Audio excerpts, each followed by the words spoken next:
Afternoon. Welcome to the July 22nd policy meeting of the Phoenix City Council. Thank you for joining us. We will call the meeting to order and begin with a roll call. Councilwoman Ansari. Here. Councilman DeCiccio. Councilwoman Guardado. Councilwoman O'Brien. Here. Councilwoman Pastor.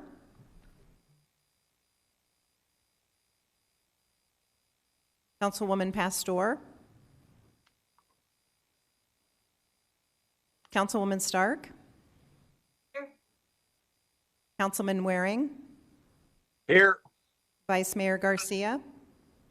Here. And Mayor Gallego. Here. Thank you so much for joining us. We'll begin with council information and follow-up requests. Mayor, Councilwoman Stark. I only have one thing to say. Go Suns. It is so exciting to see what's happening in our city, and it's so rewarding too after a long 14 months of being isolated and being in the pandemic. It's a thrill, and I hope we get to the playoffs, the final playoffs. Thank you. Well, that'll be tough to top. Councilwoman Ansari, followed by the Vice Mayor. Thank you, Mayor. I have 3 updates on events and issues that our District 7 team is focused on.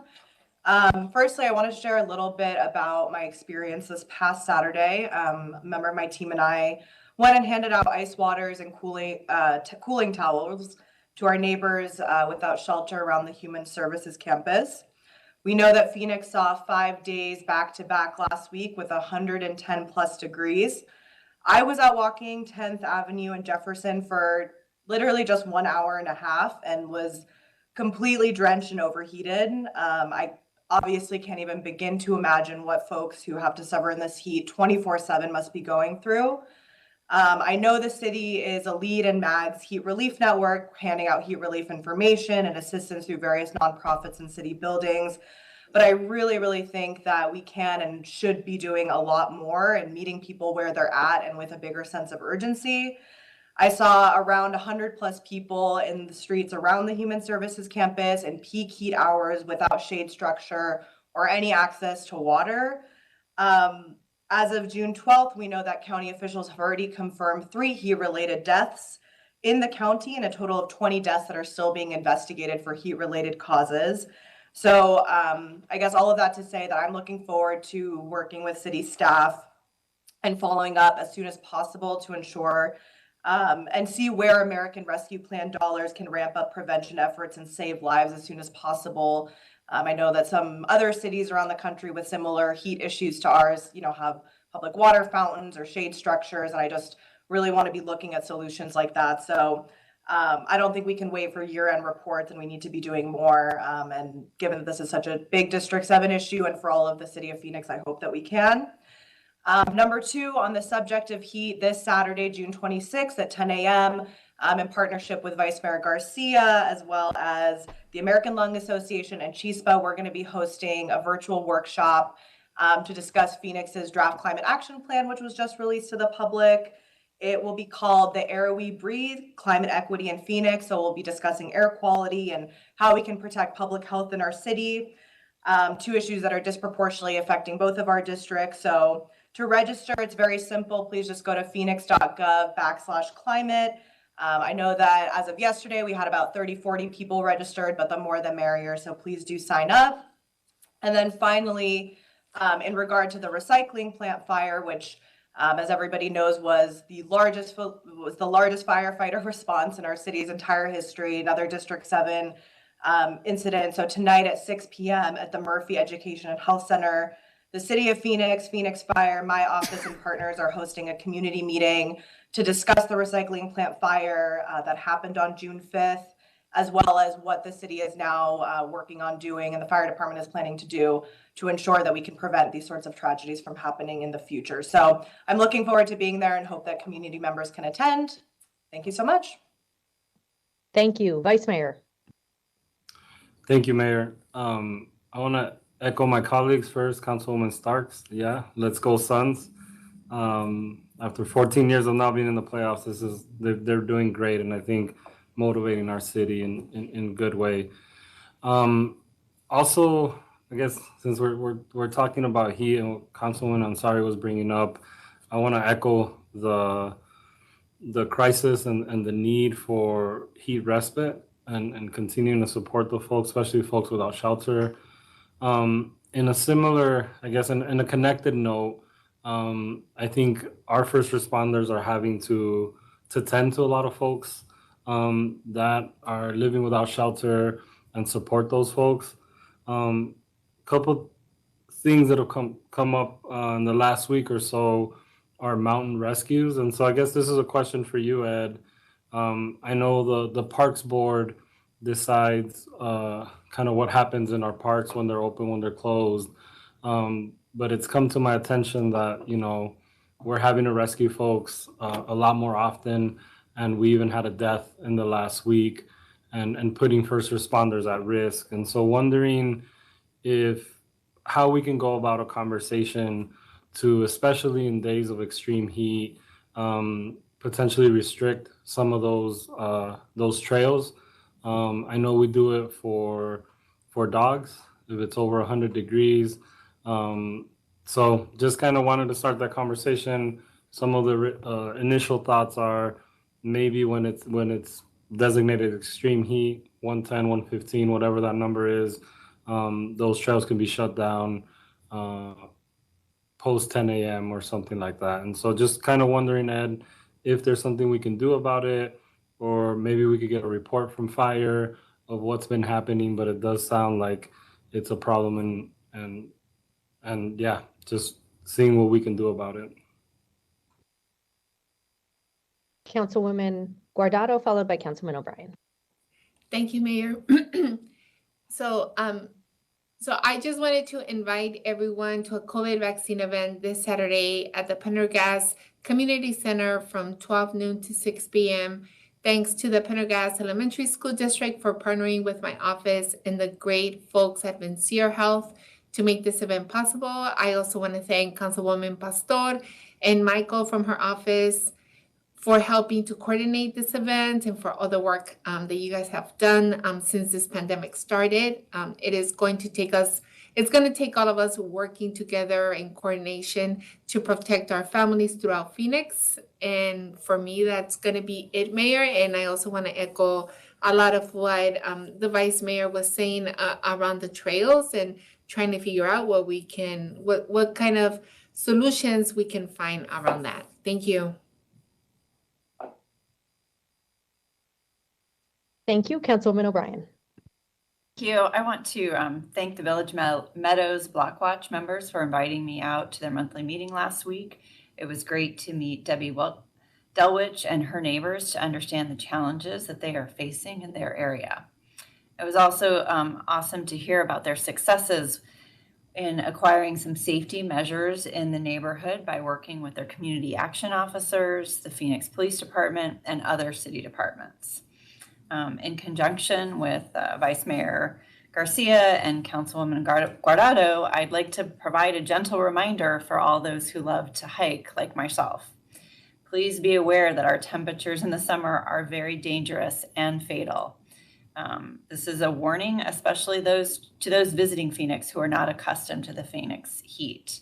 If you plan to hike, please hydrate before, during, and after your hike, and carry more water than you think you'll need. Carry a charged cell phone. Team up with a hiking buddy. Don't veer off the trails.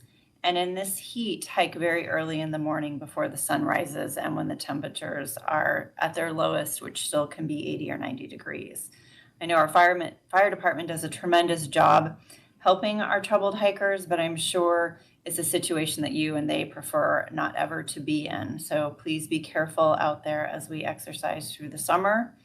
The Washington Elementary School District Head Start program is now enrolling for the 2021-2022 school year.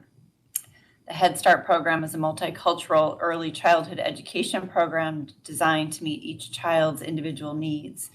Students who must be 3 or 4 before September 1st, 2021 to participate, and qualified students attend at no cost. Please visit wesdschool.org/Head Start. And finally, want to wish our Phoenix Suns the best of luck tonight for their home game against the Clippers.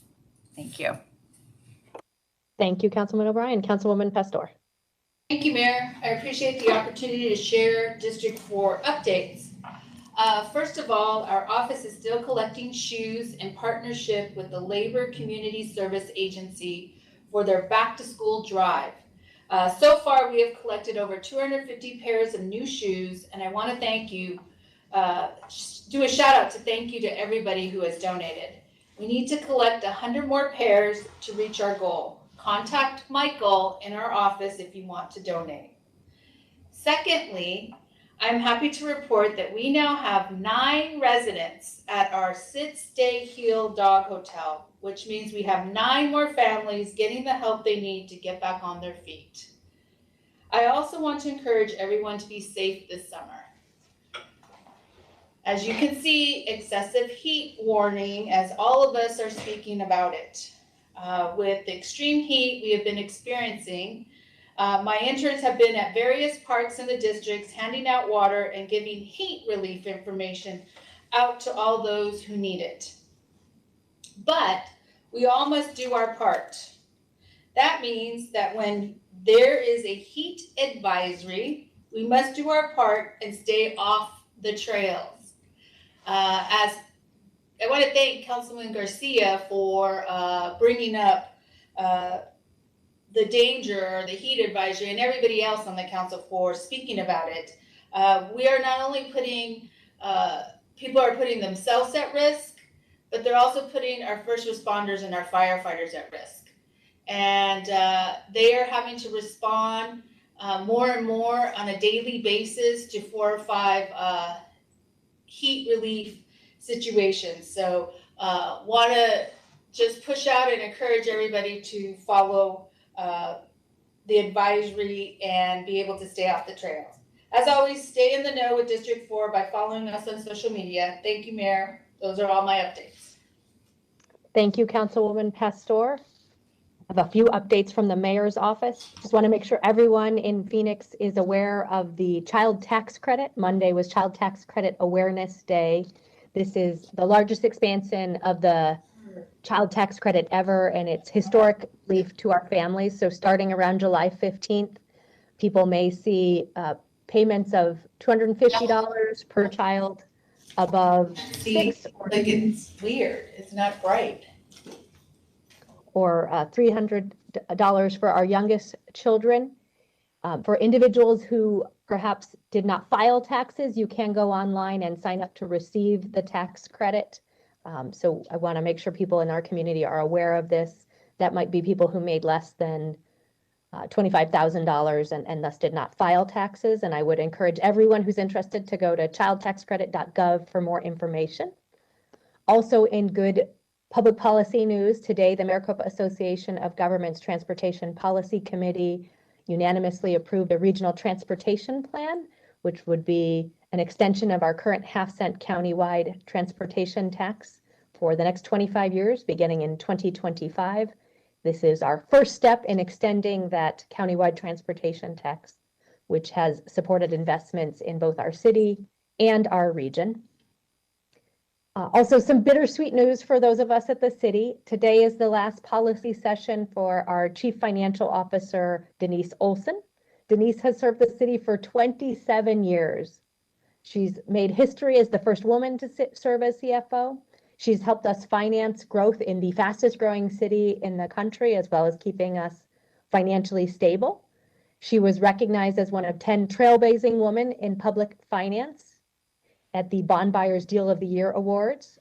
She's also taken on huge challenges over the last year, including leading our procurement team during COVID and procuring millions of dollars of protective equipment for our city, our schools, and other partners.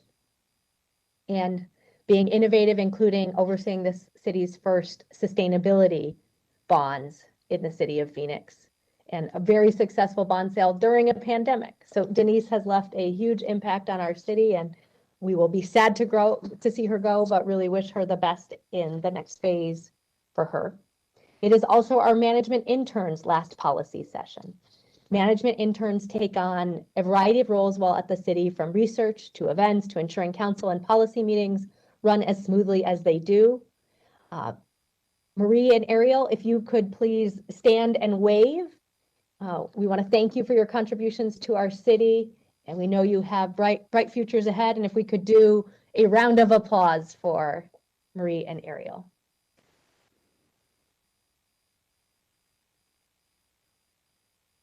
Thank you. I'd also like to welcome Titus Matthews as our new housing director.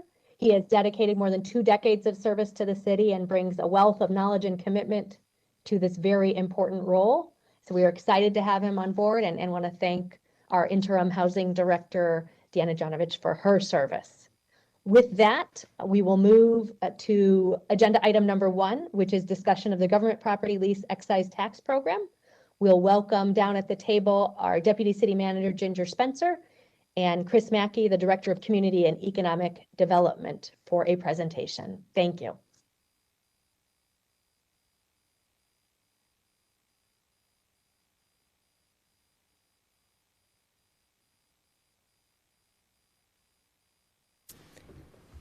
Good afternoon, Mayor, members of the council. We are here today to give you an overview on the activity happening here in downtown Phoenix and a refresher on our government property lease excise tax program. With me today is Joseph McCune. He is the project manager in community development and will be sharing part of the presentation with you. As we move through the day, kind of an overview of what we'll talk about. First is a GPLET overview, then a list of what's going on in downtown, and then a conversation for your consideration and direction to staff. So we'll start with the GPLET overview. So government property lease excise tax was authorized in 1996 by state legislature. It is set up so that it's set up because government-owned property is not subject to property tax. So property that the city, the county, and the state own are not subject to paying property tax as private individuals are. So the ability to collect a tax from private entities who lease government property is set through GPLET. As an example, we have property that's owned by Sky Harbor Airport outside the fence, and it's leased to private sector tenants. They've built industrial buildings and office buildings on that. They pay an excise tax through GPLET since they're a private property owner on government property, and that's just one example. As we look at that, without the excise tax that's identified in GPLET, those tenants would pay zero. They wouldn't pay property tax since we own the property that they're located in. Through the years, there have been a number of changes to the GPLET program. As I mentioned, it was authorized through state statute in 1996. In 2010, the GPLET program was modified in its length to have a maximum time frame of 25 years, including the 8-year abatement, which sets the property tax to zero in certain instances. And in 2016, it was modified yet again to provide for either an 8-year abatement in certain areas of the city or a 25-year excise tax, but no longer both. GPLET is used in 2 different ways. So first, as I mentioned earlier, would be to tax non-governmental entities that exist on government property, whether they're on Sky Harbor, whether on the convention center, or other city-owned properties. And the second is as an economic redevelopment tool, and that's probably the one that this council is most familiar with. And what it does is it helps as a component to facilitate revitalization through the use of these excise tax or the abatement in some circumstances. So there are 2 different definitions by which GPLET is used, and the first is in the central business district. So the central business district is downtown Phoenix. It is 1.6 square miles that makes up a good portion of downtown Phoenix. This area is also declared a redevelopment area by our city council in accordance with Title 36, Title 36 items. So if the property is located in a redevelopment area and it's part of the central business district, there are certain steps that have to be followed in order to consider a GPLET. So the first, it must improve the property value by 100%. So what I mean by that, if the property is worth $100, the new development on the property has to make at least worth $201. The city must provide all taxing jurisdictions involved a 60-day notice of the council's intent to consider a GPLET item. Of course, every item related to GPLET is subject to city council approval. The city council may choose either an excise tax option for 8 years that's an abatement, or apply the excise tax for 25 years maximum, but not both. And over the years, the city council has adjusted how it uses this redevelopment tool based on the changing market and focus and what council's directives are relating to downtown redevelopment. The GPLET tool can also be used in non-central business district areas, so outside of downtown, and that is in our redevelopment areas. And currently, there are 19 redevelopment areas across the city of Phoenix, and you see those redevelopment areas in front of you. And those all are formally declared redevelopment areas with a redevelopment area plan attached to them. In the instance of these 19 redevelopment areas outside of the central business district, instead of a property tax abatement for 8 years, an excise tax is applied for up to 25 years. And that excise tax is set each year by Department of Revenue through state statute. Using GPLET in these areas could help with redevelopment opportunities in workforce housing, really focusing on that missing middle that we have discussed so much and we hear about in the national media of housing that supports our middle income individuals. It is important to note that abatement, the 8-year abatement, is not an option in any of these areas since they're outside the central business district. As we look at how council has chosen to leverage GPLET to drive impact in downtown, we have seen nearly 18,000 new jobs, about $1 billion of annual payroll, $3 billion of construction capital investment, $35 million of new construction sales tax, nearly $100 million of tax revenue to Maricopa County and to the school districts, $250 million to the state of Arizona, and $233 million to the city of Phoenix, which represents a $17 million on an annual basis to the city of Phoenix. We're now going to walk through quickly, just as a refresher for you, on a number of projects that you have approved over the last 5 years and what those provided benefits were. And before we get started, just a reminder, as we talk about affordable housing, it is 80% or below the area median income, with the greatest need of 60% or below the area median income. Workforce housing is considered 80 to 120% of the area median income. And what I mean by those is those rents that people can support based on those incomes would be considering that 30% of their income can go to their domicile. And then, of course, market rate, which is whatever the market will bear for those rental rates. As we look at projects that Council has authorized for GPLET in the last number of years, we have the Battery, which was the preservation of 2 historic buildings and a connection between downtown and the Warehouse District. This property is located in the Warehouse District. Block 23 at Central and Washington really worked diligently to solve a food desert, not just for downtown, but for the areas to the west, to the east, and to the south of downtown. It brought new and modern office space, provided for urban densities called for in our general plan, and provided for public parking. Link 1 and 2 provided density, workforce, housing, and area for our retail startups. Aspire Fillmore, density, workforce housing, and public parking. Home 2 Suites, which is also in the Warehouse District, was preservation and restoration of a historic building. As we look at Sky on 6th, it was the density that's called for in our general plan, workforce housing, and a deposit to the Affordable Housing Trust. And X-Base Camp at 2nd and McKinley provided density and workforce housing. We have Palm Court at 5th and Van Buren, which again provided density and workforce housing. We have 3 projects that you see that are recently completing or under construction, and these came to being prior to seeing new development in downtown Phoenix. So they were provided a GPLET to encourage new development in downtown Phoenix when no development was happening in downtown Phoenix.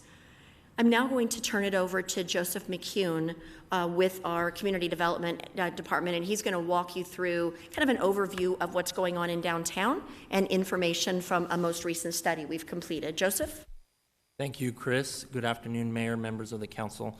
So as Chris mentioned, staff worked on a study at the direction of the Workforce and Economic Development Subcommittee to better understand the downtown market.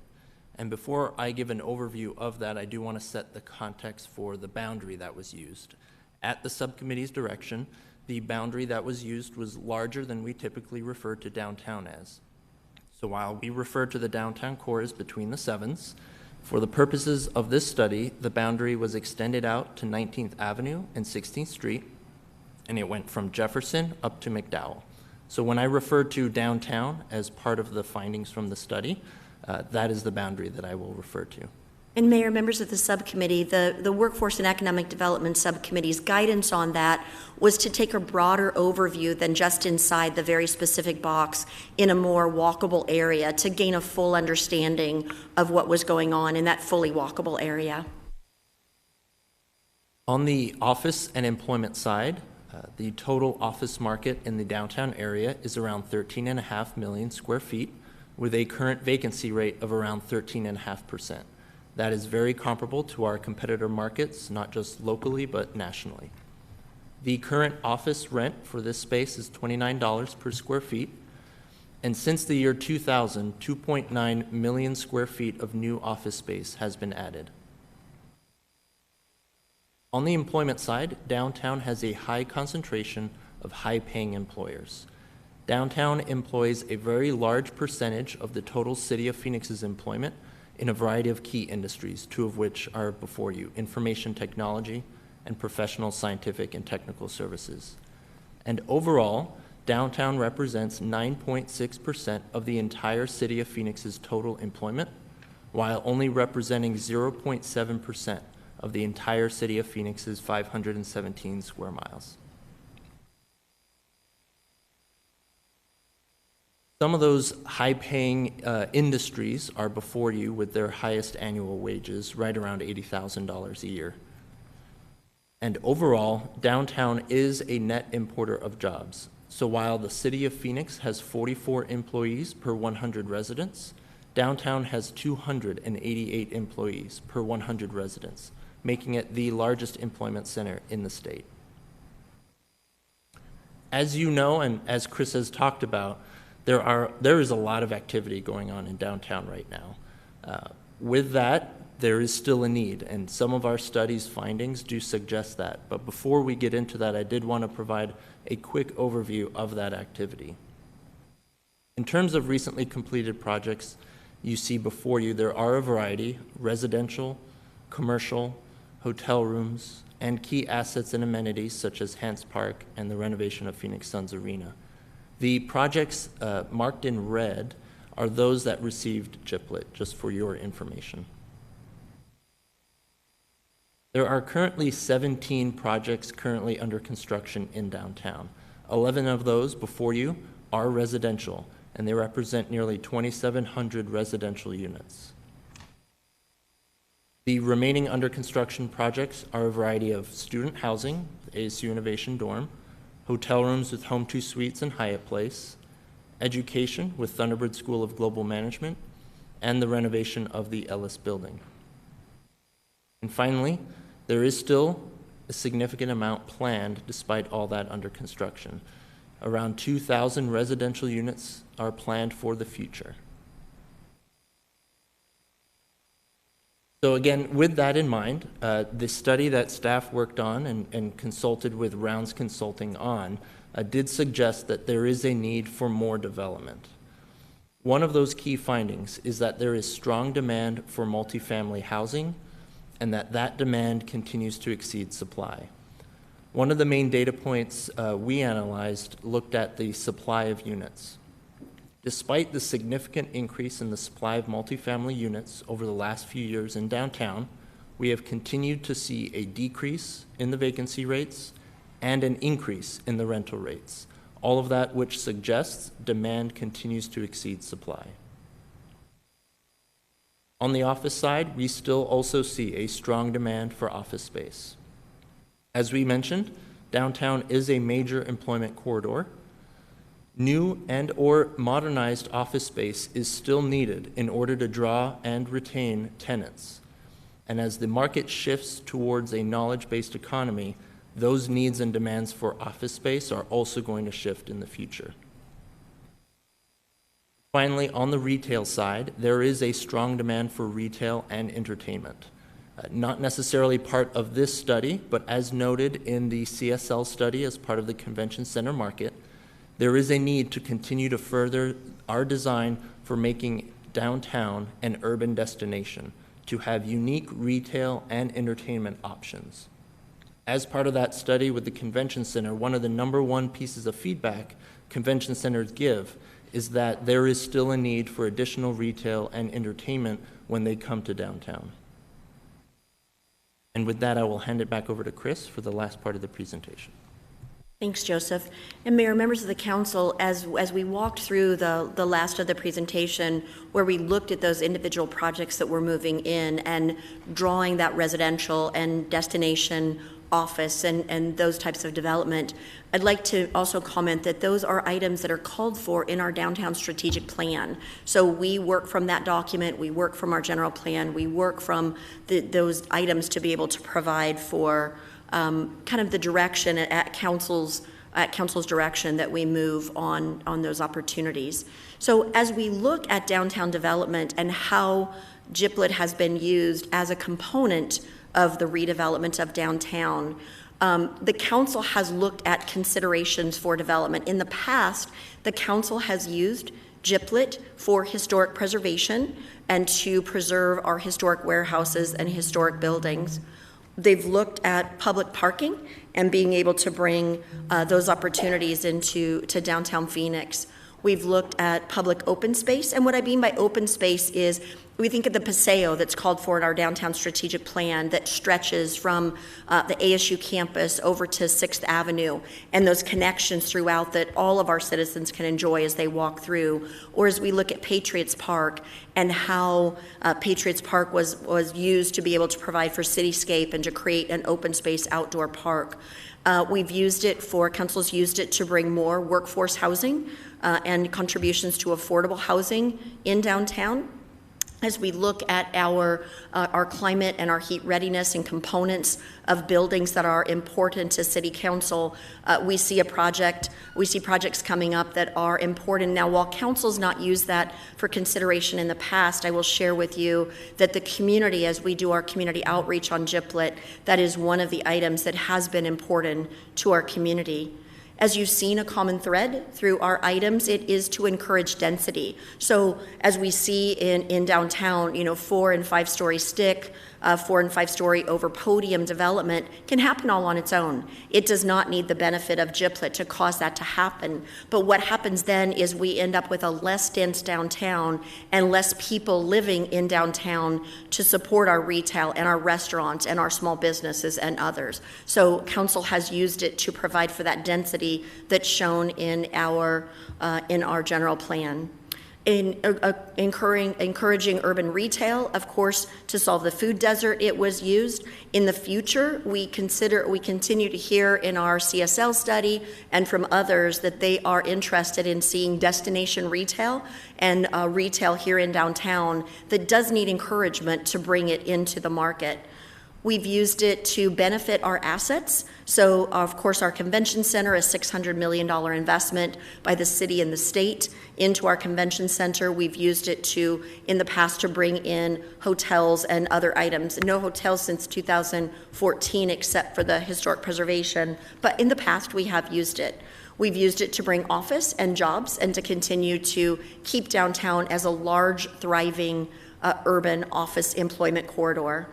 In the future, as we look at what's called for out of our CSL study, is to create an entertainment district, a place where we could capture our conventioneers and the people that are in downtown Phoenix, and again, other opportunities that could be available. And that's just kind of the way that council has used it in the past, and we thought that might be a good place to start your discussion today. So staff is here requesting City Council's direction on the future use of GPLETs, really asking what type of projects and public benefits you would like us to investigate and to be considered relating not just to downtown, but other redevelopment areas here in Phoenix. And Mayor, members of the council, with that, we'd be happy to take any questions you might have. Thank you so much. We'll begin with Councilwoman Stark. Thank you, Mayor. Chris, if we could talk a little bit about office. I know we talked about it at the subcommittee, but since the pandemic, I know several types of office use has seen a decline. For example, my daughter's boyfriend, he works at a company and they've decided to vacate some of their office space and let people work from home. What do you see as far as the need for office, especially in the downtown area? I mean, is this, you say in your study that we need it. Did you do that before the pandemic or after or during? Mayor, Councilwoman Stark, you know, that is the million-dollar question for everyone right now as we look at those future office needs. Pre-pandemic, it would have been really easy with a crystal ball to tell you exactly what we need. But as we've worked with our businesses, as we've worked with downtown building owners, and as we've worked with site selectors and real estate decision makers across the country as we're coming out of the pandemic, they all still feel that there will be a tremendous demand for new and modern office space in the future. So we do have some companies that have indicated their desire to allow their employees to have a teleworking program, but they'll still have a desk for their employees at their office.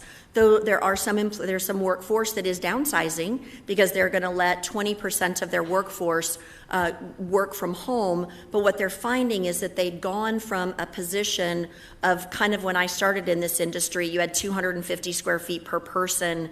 And pre-pandemic, we'd really gone to a range of about 70 square feet per person. So then to make their employees feel comfortable while they'll downsize in the number of people in the office, they need more square footage per person so their workforce can feel comfortable. So the experts that we're working with and listening to, and then our own companies across the city of Phoenix and across the country feel very confident in that, in having that new and modern office space. I think one of the catchwords will be healthy buildings and having it so people can get outside and fresh air. So it will be a good time for owners of buildings in the central city and the downtown area as they modernize those office buildings to bring that into consideration. Thank you. And then, you know, the value of GPLETs, I certainly have seen how they can affect the downtown area. I can remember 20, 30 years ago when there was really nothing down here. Do you still feel like it's a valuable tool? Mayor, Councilwoman Stark, I do.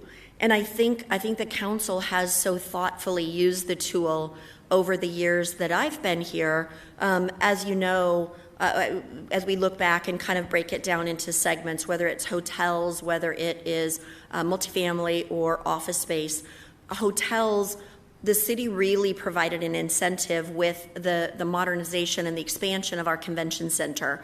And that really is the incentive for our hotels these days to build in downtown Phoenix. While we did use it to preserve a historic building in the warehouse district, it really was what the new cost was going to be of saving that historic building compared to what it would have been if they leveled the historic building in relation to their property tax. It really was even. So I think as we look moving forward, I'm not saying that we shouldn't use it for a hotel, as we've seen in our CSL study. We do need, it does show the demand for another convention center hotel, and in the future, could that be a consideration, for the council as you move forward? As we look at multifamily, as we look at density, we know that building 300 units in a greenfield site somewhere in the outskirts of Phoenix or in one of our suburbs is about $125 to $150 a square foot. And 18 acres creates the 300 units. They surface park, and it works from that level. When you build in downtown Phoenix to really maximize and capitalize on existing infrastructure and to encourage the people to live in downtown Phoenix, we build in a very dense vertical fashion. And so those same 300 units in downtown Phoenix are going to cost $400 a square foot. And the parking is going to be $25,000 a stall above grade and $15,000 a stall below grade. The rents are getting close to being able to support those construction costs. They're just not quite there yet today. And as we look at our office development, again, high-rise office development, the council's been clear in their interest in incenting density in downtown Phoenix. On our office space, it is, again, we look at that $400 a square foot or more for construction of that new and modern office space, which commands rents about $48 a square foot. As you saw in Joseph's presentation, downtown is commanding about $29 a square foot in its rents. But our two newest and modern office space, Block 23 and the Wexford building, can hit about $36 in its rent. We've still got about a $12 gap in being able to get the rents it needs to maximize. So in my professional opinion, for office space, it'll take some time longer to get us to where we are able to compete with those greenfield sites in the suburbs and keeping those areas in fair competition. Thank you. And just one last question, Mayor. Because we're seeing a lot of density being built in the downtown area, there probably is going to be a need for additional commercial. And I'm not promoting a Target, but like a Target. And so, I mean, I think that makes it valuable, again, because we need to get some shopping down here as well for all the people that are moving down here. It's probably better to have them shop down here than get into a car and go out into the more suburban areas of the city. Do you see that as an effective tool? Mayor, Councilwoman Stark, absolutely. So to your point, we're creating this dense urban environment that's bound by light rail and other multimodal forms of transportation. So then to have someone have to get in a car to drive out to the suburbs to be able to, buy their soft goods or to buy items that they need, that was, of course, in solving the food desert, what the council so thoughtfully did in bringing the fries in downtown Phoenix. Very much so looking at what's that next demand that we would need, and it is very clearly in that destination and everyday good retail. So it's not just for our citizens, but just who we primarily focus on. But as we look at trade shows, as we look at conventions and the spending that the conventioneers have as they come into the market, I know when I do trade shows and representing the city around the country, when I finish my work at nighttime, I'll often go out and do shopping and walk around and look at best practices from our competition and always end up dropping a little bit of money in my shopping there. So being able to bring those things that are unique to Arizona and unique to Phoenix that causes our conventioneers to separate themselves from cash is always something that we want to do here in downtown. Absolutely. Thank you, Mayor. That's all for right now. Thank you. Councilwoman Guardado. Thank you, Mayor. Thank you so much for that presentation, Chris. I think we're all learning a lot from all of this. So I guess my comments are, if GPLETs are something we continue to use, our community benefit needs to be evaluated. So I believe this is an important conversation for us to have as a council. Over the past couple years, we have passed many ambitious policy plans. I believe as the next step, it is important that we ensure all the tools we use as a city are in line with the goals these policies aim to achieve. In particular, I think when we are incentivizing development, we need to take into consideration our rising affordability housing and homelessness crisis. This goes beyond our Affordable Housing Trust Fund. We should be working to find real long-term solutions. Not only should we be looking at job creation, but also the quality of those jobs. When we incentivize projects that aren't in line with this, it only sets us further from achieving our other strategic goals. When doing so, we are not only subsidizing their development, but we are subsidizing their wages and benefits by putting their employees on state-funded programs that are meant to serve as social safety nets, not corporate welfare. I also love our downtown core, but these are not the only neighborhoods that should benefit from such incentives. We have areas throughout my district, Sunny Slope, West and South Phoenix, that deserve the same investment from our city. I would like to see city management take these things into consideration to further discussion. For myself, I would like to better understand what is possible from a job standpoint, and secondly, expanding the use of GPLETs outside of downtown. So with that, thank you, Mayor, and thank you everyone that has put so much time into trying to help create something. Thank you. Thank you. Any additional council comments before we go to members of the public? I'd like to say something. Waring. Thank you. I appreciate it. So I won't belabor it because some of you have heard me say this several times before. I always vote against the GPLET projects, not because they aren't good projects, but because I just feel some of them would have been done anyway. In terms of the net benefit for the city, I assume the developers, if they wound up paying more than they took in from the deal, they wouldn't ask for the deal. Again, it's nothing against them. It's like a ball player who signs a big contract, you know, with another team. You can't really hold it against them. And if it's a bad deal for the team, you know, you should blame the owner. You can't blame the player for asking. It's the same thing here. They're going to ask for whatever we're willing to give. But I just think we shortchange our existing businesses. I've had issues with the tax implications for schools and so forth in the past. And have just, as you saw on the map, and I don't think it's visible to the audience right now, but if you were watching earlier, you know, there's a bunch of these properties downtown competing with other properties that don't have this benefit. So that, I think, is a little bit frustrating.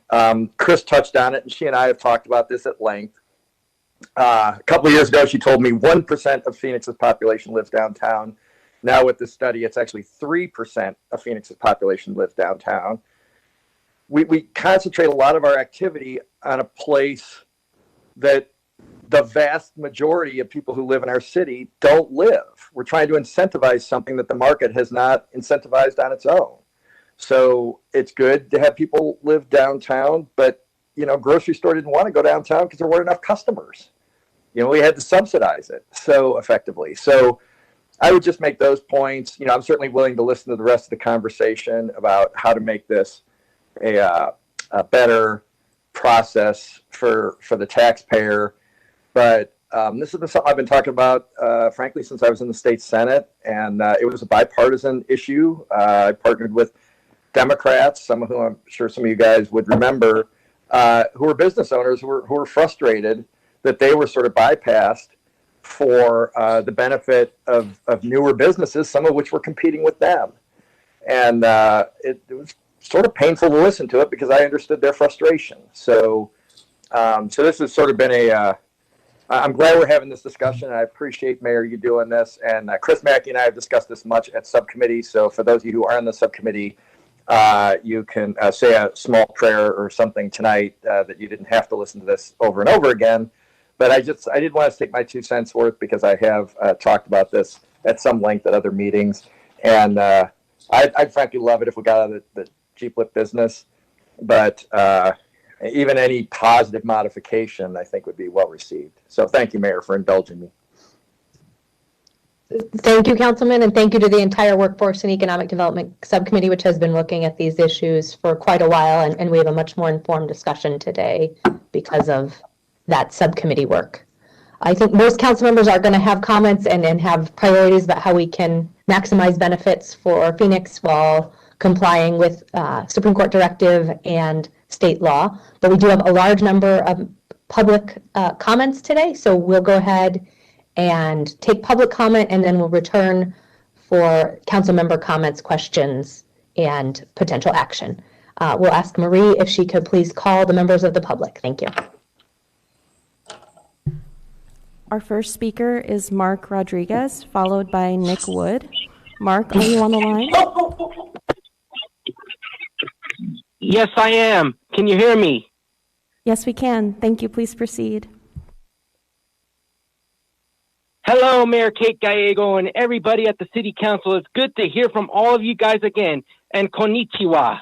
It's because I am so that you haven't, like the government, like all the buildings that you show, that the presentation and all that stuff. It's because that all that stuff we're going to have in the future, because I'm so excited because I'm just 29 years old and all that stuff. So I'm excited for all the stuff that you presentate and all that stuff. And also, I want to say go Phoenix Suns because I hope they win tonight, even though Yazzie, Carlos, and Stark are wearing their orange. And I hope they win against the Clippers. And I hope everything will be really good and tight. And I hope I will be praying for the Suns for that because I'm excited too because I want to give all the shout outs to Yazzie Menasari, Carlos Garcia, Betty Wangado, Laura Pastor, Deborah Stark, and Ann O'Brien, which I want to both meet them real soon. Jim Waring, Sal DeCiccio too, which I respect to Sal DeCiccio, but I'm still not a fan of him, but it's good because I respect to that. It's because I respect to you, Mayor Kate Gallego, and I hope everything will be shouting real good, and I hope I'll see you again in person real soon, Mayor Kate Gallego. It's because I love to see you, Mayor. It's because I've always been a fan of talking to you guys. And that's it for me. Sayonara, domo arigato, go Phoenix Suns. Our next speaker is Nick Wood, followed by Magdalena Acosta. Nick, are you on the line? Yes, I am. Thank you. Mayor, members of the council, Nick Wood, Snell and Wilmer 1, Arizona Center. And I've been very lucky to have represented 18 of the 22 GPLETs that are in downtown Phoenix. Much of the opposition refers to GPLETs as a form of financial incentive. Now, financial incentives are similar to what the city of Phoenix did years ago back in Desert Ridge, where the developer would receive a certain amount of sales tax as a refund for development. Really, this is just a tool. GPLETs are just a tool to encourage, quote unquote, encourage building $100 to $500 million projects on what is really vacant, unproductive land. And what it does is it takes that vacant land and it creates this investment, as you heard Chris really describe very well, but it creates jobs, construction jobs for 2 years on each one of these projects. The jobs for operations once the thing is built. The revenue for the city, you start with an unproductive vacant piece of land that generates pretty much nothing. And now you have construction sales tax. For example, the Astra project will generate about $26 million in construction sales tax. And then, of course, you have the rental tax that results from operating rental units, whether they're residential or otherwise. And the sales tax, the TPT that's from operations. You're responding to demand. You heard about the report that said that the demand for housing in downtown is extremely significant. The same thing with absorption. In fact, the demand is maybe 4.5 times what it is elsewhere in the city. And what happens by filling that demand is you're also helping to keep the costs down. It's economics 101. The more inventory you have meeting the demand that's there, the more you can manage the cost. If, on the other hand, the demand is high and the inventory is low, then you have a problem. And lastly, community benefits, workforce housing, affordable housing fund, etc. I encourage the council to send staff to really take a look at a package of community benefits, because I think fundamental fairness would suggest.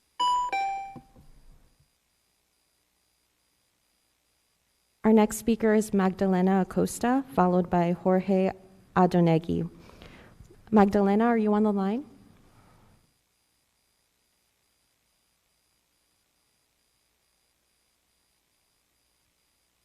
Magdalena, are you on the line? Can you hear me? Yes, we can. Thank you. Please proceed.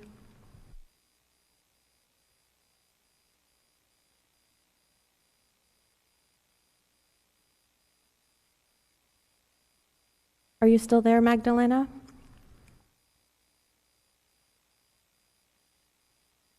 Can you hear me now? Yes, we can. Thank you.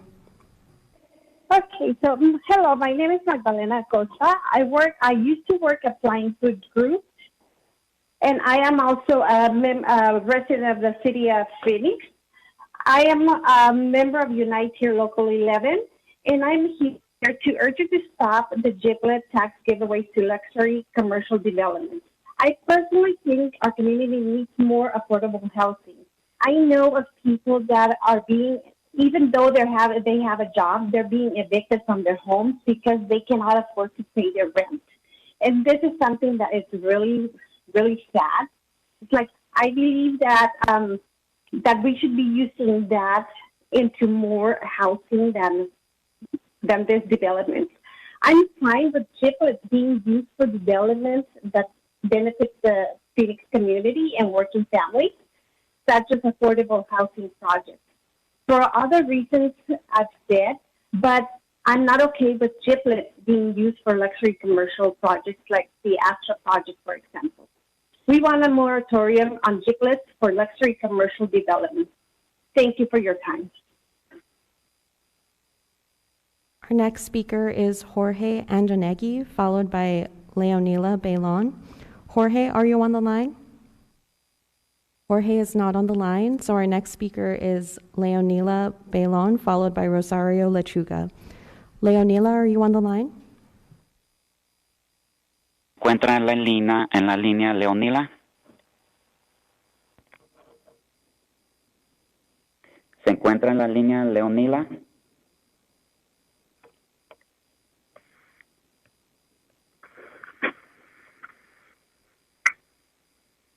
Señora Leonila? No response. We do not have audio for Leonila, so our next speaker... I'm here. Oh, please go ahead. Adelante, señora. Mi nombre es Leonila Bailón. Soy residente de la ciudad de Phoenix. Estoy aquí, pertenezco a la Unión Local 11. Estoy aquí para detener las donaciones de impuestos para desarrollos de comerciales de lujo. Personalmente creo que nuestra comunidad necesita más opciones como centros de rehabilitación, viviendas para la gente de escasos recursos, parques. Es por eso que estoy aquí dando mi opinión. My name is Leonila Bailon, and I am a resident of Phoenix, here, local 11. And I'm here to ask to stop the donations of these taxes for the GPLET. They're being given to these luxury businesses. Our community needs more options, like, for example, drug rehab centers. We need resources for small businesses and stuff like that. Thank you. Our next speaker is Rosario Lechuga, followed by Martha Lopez. Rosario, are you on the line? Señora Rosario, ¿se encuentra en la línea? Sí, aquí estoy. Yes, I'm here. Prosiga. Hola, mi nombre es Rosario. Trabajo para el Centro de Convenciones. Soy residente de la ciudad de Phoenix. Soy miembro de la Unión Local 11. Estoy aquí para detener las donaciones de impuestos de GPLET a desarrollos locales de lujo. Personalmente creo en nuestra comunidad necesita más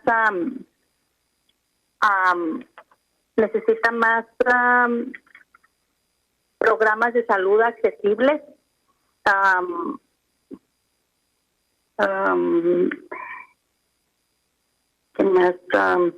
Estoy de acuerdo con el uso de GPLET para el desarrollo que beneficia a la comunidad de Phoenix y las familias, pero no estoy de acuerdo con GPLET se utilice para proyectos comerciales de lujo, como el proyecto Astra, por ejemplo, para determinar, todavía estamos en medio de una pandemia.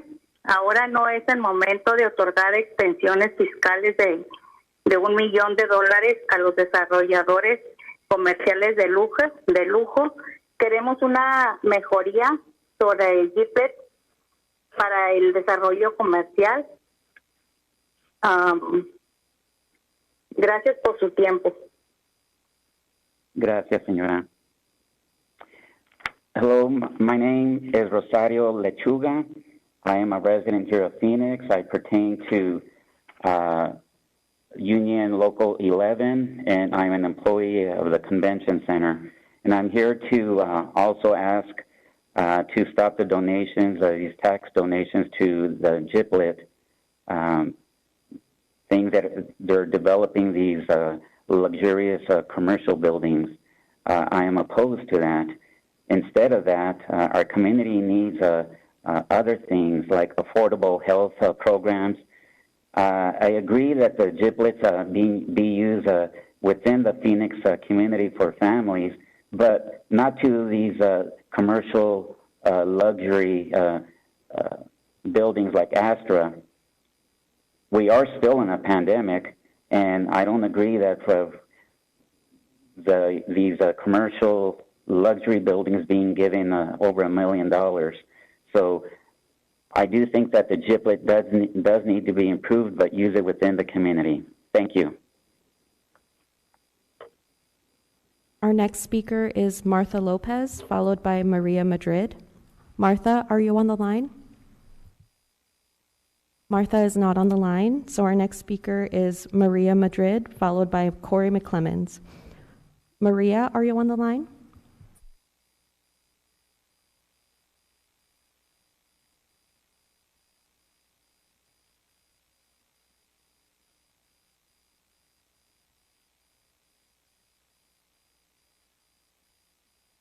Maria is not on the line, so our next speaker is Corey McClemens, followed by James Medway. Corey, are you on the line? I am. Thank you, Mayor and Council. My name is Corey McClemens, resident in District 1. My family and I moved to Phoenix in 2013 because the cost of living was too high in Michigan. It took me 8 years, 4 apartments, and an unexpected financial windfall to have the privilege of buying a home here. And I did all this because my family fell in love with Phoenix. It's where we wanted to put down roots. You know, my kids are even both attending college here in the state. And that's why it's so important that you put an end to these taxpayer-funded GPLETs. You know, you were all elected to enrich your communities and your districts, but when you vote to use my tax dollars as freebies to coddle luxury developers, who, by the way, history has shown will still build and develop here even without it, you are voting to actively drive out working class families, single parents, and young people just starting out. I believe over the past year, we've come to see these folks as essential. And you're also voting to price out my family's ability to build a future here in Phoenix. You know, I love my children more than anything, but I don't want them living with me forever. And with the skyrocketing price of the cost of living here, I'm afraid that when the time comes, their only option is going to be to plant their roots somewhere else. And because of that, I am asking you to please vote no on this GPLET and to put a moratorium on all GPLETs for luxury commercial development. Thank you so much for your time. Our next speaker is James Medway, followed by Bramley Pollen. James, are you on the line? Yes, I am. Can you hear me? Yes, we can. Thank you. Please proceed. Thank you. Hi, everybody. My name is James. I work at Astoria Games, and I'm a resident of Phoenix and also a member of Unite Here Local 11. And the reason that I'm speaking today is I am speaking out against this GPLET tax giveaway. Much like the last speaker, I moved here about a year ago from Los Angeles because I was priced out of the place that I was born in because of an overabundance of tax giveaways to luxury commercial developments including hotels just like this one. Instead, what we need is for these GPLETs to be going to things that we actually need. Things like affordable housing, things like extra tax subsidies for worker-owned co-ops, things that benefit the people that already live here, not a development company who are going to be inviting people from outside of our city and outside of our state to use more and more of the resources that we so desperately need. And using a GPLET to give them a tax giveaway as opposed to the people who already vote, work, and live in this city is unacceptable. So in closing, I'm asking for the City Council to propose a moratorium on GPLETs for luxury commercial developments, and instead to focus this money back into the community that so desperately needs it. Thank you so much for your time. Our next speaker is Bramley Paulin, followed by Lucia Salinas. Bramley, are you on the line? Yes, good afternoon. Many have commented on the policy and legal problems involving GPLET and the harm GPLET arrangements cause to taxpayers and small businesses. That harm is being exacerbated by the city financing the cost of litigation for private developers when taxpayers like me have stood up for our rights to have tax dollars lawfully spent. I'm one of the plaintiffs that successfully sued the city in its use of GPLET for a development called the Derby. Not only did the city lose the suit, the ruling resulted in the city spending in excess of $1 million taxpayer dollars in legal fees, including my legal fees. In the development agreement, which is a contract, reads in part that the developer, at its sole cost and expense, shall indemnify, defend, and hold the city harmless from and against any challenge. If any claim, action, or proceeding is made or brought against the city, the developer shall resist or defend such claim. Even with a contract that is so clearly written, the city refuses to seek reimbursement from the developer. We're talking about more than $1 million. Not only was the city's use of GPLET a violation of the state's gift clause, the court ruled that the city's justification for the GPLET was unreliable. The city's continued misuse of taxpayer dollars by providing a waiver of the developer's obligation to pay all legal expenses is tantamount to $1 million gift, which is a second violation of the gift clause. My question is, when will the city seek the $1 million reimbursement from the developer that is owed to the city on behalf of the taxpayers? I would appreciate a response. Thank you. Our next speaker is Lucia Salinas, followed by Mireya Sierra. Lucia, are you on the line?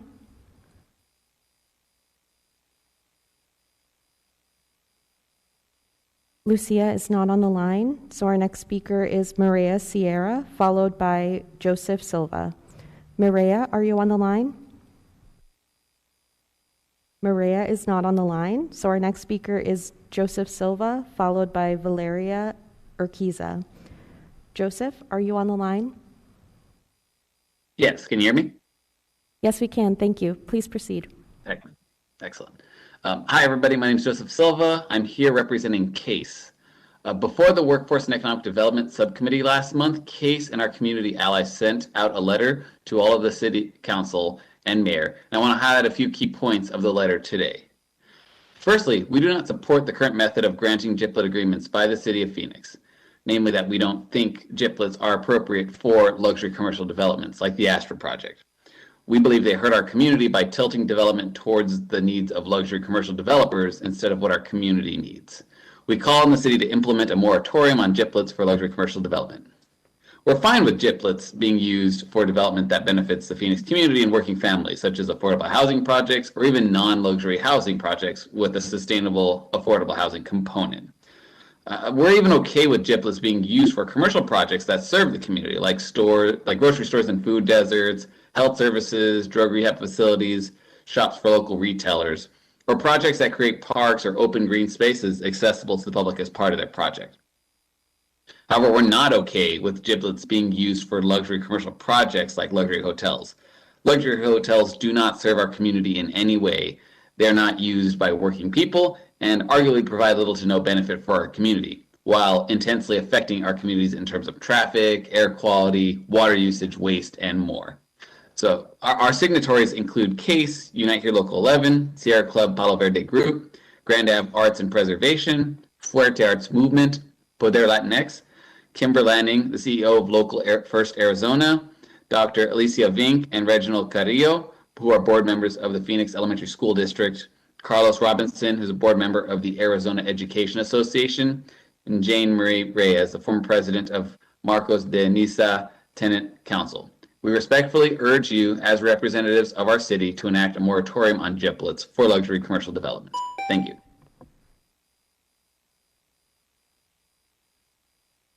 Our next speaker is Valeria Urquiza, followed by Sandy Villatoro. Valeria, are you on the line? Yes, hello? Yes, we can hear you. Please proceed. Can you hear me? Yes, we Hi, can. my name is Valeria. I am a resident of the City of Phoenix District 4, and I'm here to urge you to stop the GPLET tax giveaways to luxury commercial developments. I personally think that our community needs more affordable housing, and that reason being, my parents have been Phoenix residents for a very long time as well. And in the house that I grew up in the neighborhood, they started coming in with, a gym and more stores and things like that. I grew up on 11th Avenue and Campbell. And so they started raising the prices of housing. They started asking them to pay an extra $100 a month and then an extra $200 a month. And so at the end, my parents were not able to afford the house that I grew up in anymore. And so they lost it. And they had to move somewhere else and farther away from everything that we knew.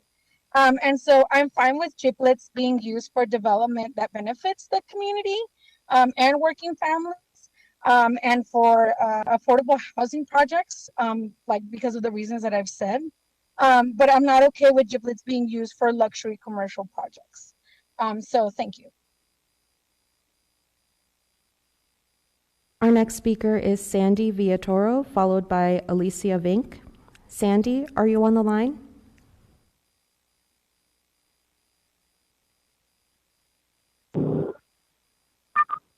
Hello? Sandy, are you on the line? Hello? Yes, we can hear you. Can you hear me? Okay. Yes, please proceed. Hi, my name is Sandy Villatoro. I'm a resident of Phoenix, and I'm here to ask you to please stop or not give GPLET tax giveaway to luxury commercial development, because I think it would benefit the community more if you gave that to develop more parks or, put more greenery around downtown, because nowadays, all we see are either buildings or stop signs or, things that are not good for humans, we would benefit from more trees and more bushes and all that stuff. So I would like it if you guys didn't give that away to someone that's going to just bring in people that are from outside that have money, and it wouldn't benefit us as locals because we wouldn't afford it. We wouldn't be able to afford anything that they build or, that they bring to us. So if you guys can put a moratorium on that and think about it before, and think about us as residents and how much work we put into the city as well, to give it a second thought of putting it into the city instead of giving it to someone that's gonna build something that we're not gonna be able to afford to enjoy. Thank you.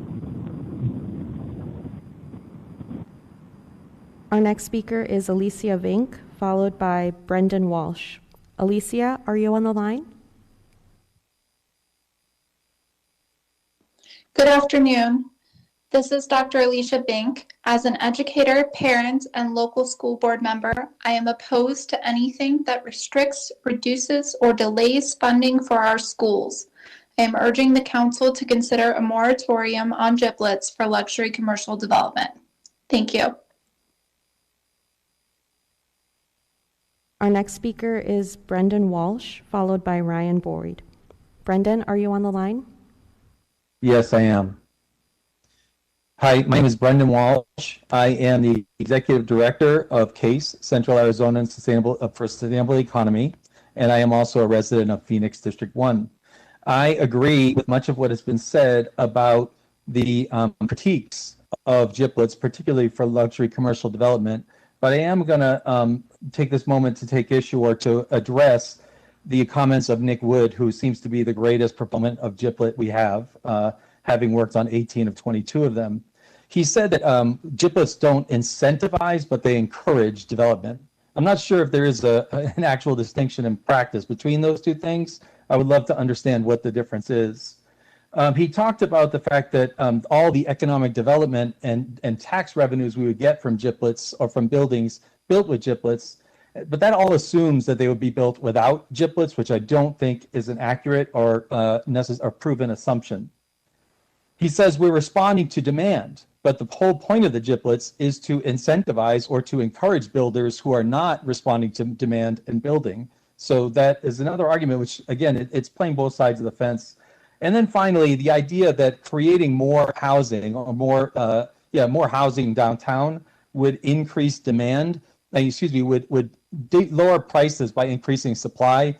I don't believe there's ever been a city in the history of Earth that has lowered rental rates and housing rates because of more development. So I think these are very specious arguments that we should just kind of look past and have a moratorium on luxury commercial developments, even those who offer some kind of nominal community benefits, like a nominal contribution of to the housing fund, the Affordable Housing Trust, or a nominal number of units for workforce housing that would expire in 10 years anyway. So thank you very much. Our next speaker is Ryan Boyd, followed by Reginald Carrillo. Ryan, are you on the line? Good afternoon. Can you hear me? Yes, we can. Please proceed. Thank you. For the record, Ryan Boyd at 1069 West Taylor Street, representing myself. Good afternoon, Mayor and members of Council.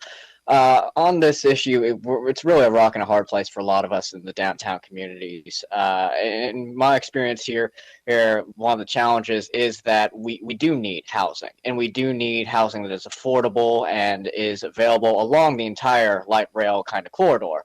GPLETs have traditionally been an economic tool for some of these big, high-rise, kind of iconic development. And that can have its role, but the thing is, we still need to have a larger scale development here throughout our central city to have that density that we've been lacking for many years, and which has lots of other problems associated with it. So a lot of times with these GPLETs, it really comes down to what the terms of the deal are.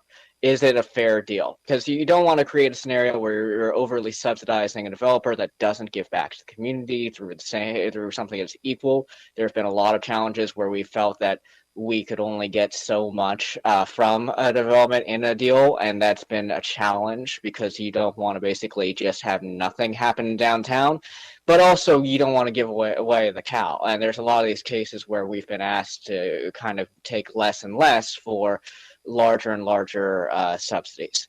So it's a challenge, and I think there is a role for GPLETs in downtown and in Phoenix more broadly, but the thing is there needs to be a very stringent eye as to its actual application, to making sure that it does provide those needed items. I think housing is on top as one of the clearest examples that we need to ensure that everyone can benefit from what's been seen here in downtown. And I really urge you to reinforce that in any future deals, and to disregard some of the smaller things such as ideas like parking and other things that really are dealt with by the market already. Thank you for your time.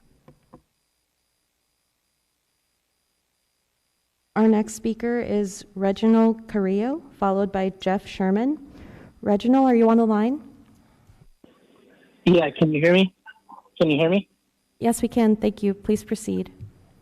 Thank you. Thank you. Good afternoon to the City Council and Mayor Gallego. Thanks for having me. My name is Reginald Carrillo. I'm a governing board member of Phoenix Elementary School District. We're in fact the state's first school district, and we'll be marking our 150th anniversary this year. I'm here to speak to you all and to everyone in attendance about this agenda item, which you've heard much about. As a resident of Council District 8, an area that Black and Brown people have historically lived, and my family included, I urge the city to take a critical look at their policy in the GPLET process, as well as the outcomes, especially in the context that we're living in this pandemic. As a governing board member of Phoenix.gov, we have already stated our opposition to GPLET back in 2017. As a school, we realized that the incentives offered to GPLET turn out to be a further financial burden to our city's residents and small business owners already struggling. And then this is especially true because of the pandemic this year. As a school district, we can't wait till the terms of agreement are up to receive the financial relief our students in the district need now. We know that incentives are being offered to developers that will build in an area regardless of the incentives being offered or not, they'll build anyway. In addition, our communities of colors are being hit hardest by having to carry that financial burden that GPLET face at their doorstep. So high-rise developments can adorn the downtown cityscape, of which I'll argue are not affordable multifamily housing units. This is especially comes at the cost of pushing our families out. As Jim Waring said, only 6.3% of Phoenix population lives in downtown Phoenix, so it doesn't serve our families. Our district is suffering from a budget shortfall, and that is further compounded by the long-term issues of gentrification and GPLET agreements that don't center or cater our families of color, but are actually working to displace them even more so. As a result, our district and city student population is dwindling, and the possibility of school closures is the next domino effect. As more of our schools close, and we're looking at a case in which our city leaders, you all, are working to dismantle our first public education institution with a 150-year-old history in this state. And I know that many of you don't want that. Many of you are public school champions.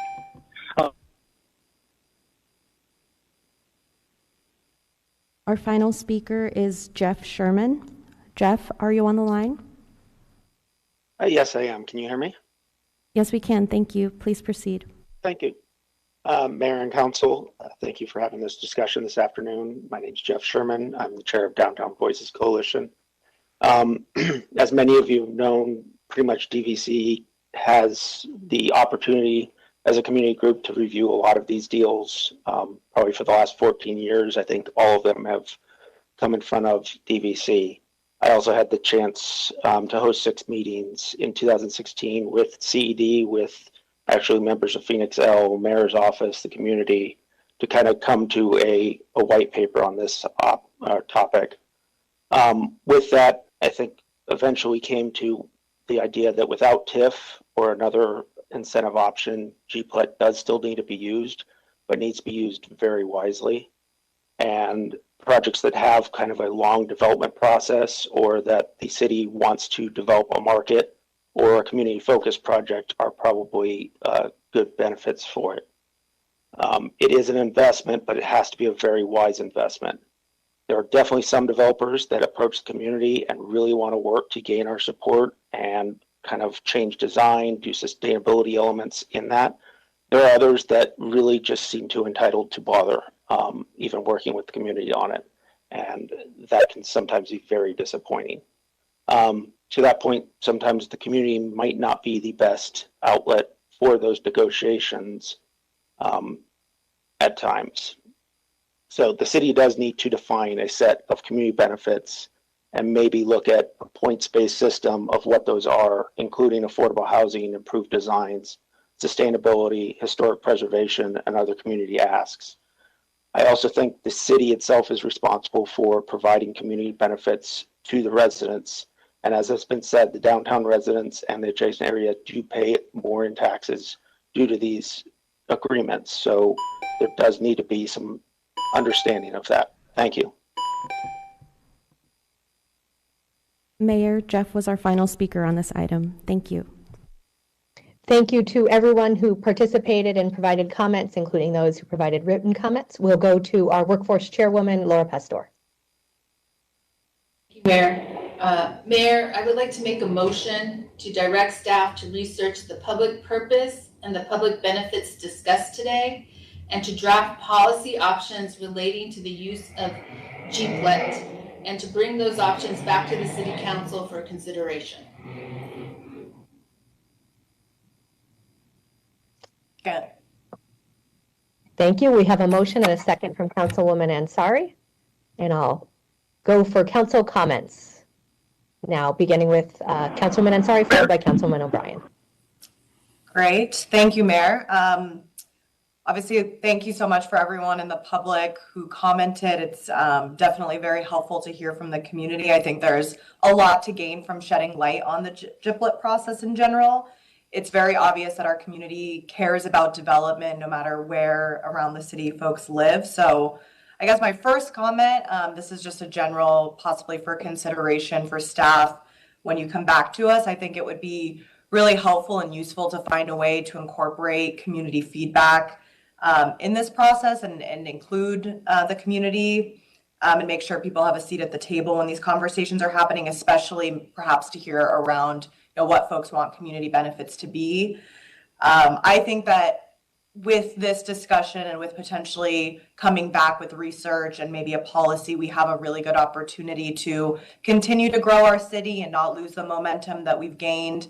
I think Phoenix, as one of the representatives who has a chunk of downtown, I love to see everything that's happening downtown, and I'm very excited about it, so we don't want to lose that momentum. But at the same time, we have to be very, very conscious about the need for affordable housing and workforce development and sustainability and everything that's been mentioned.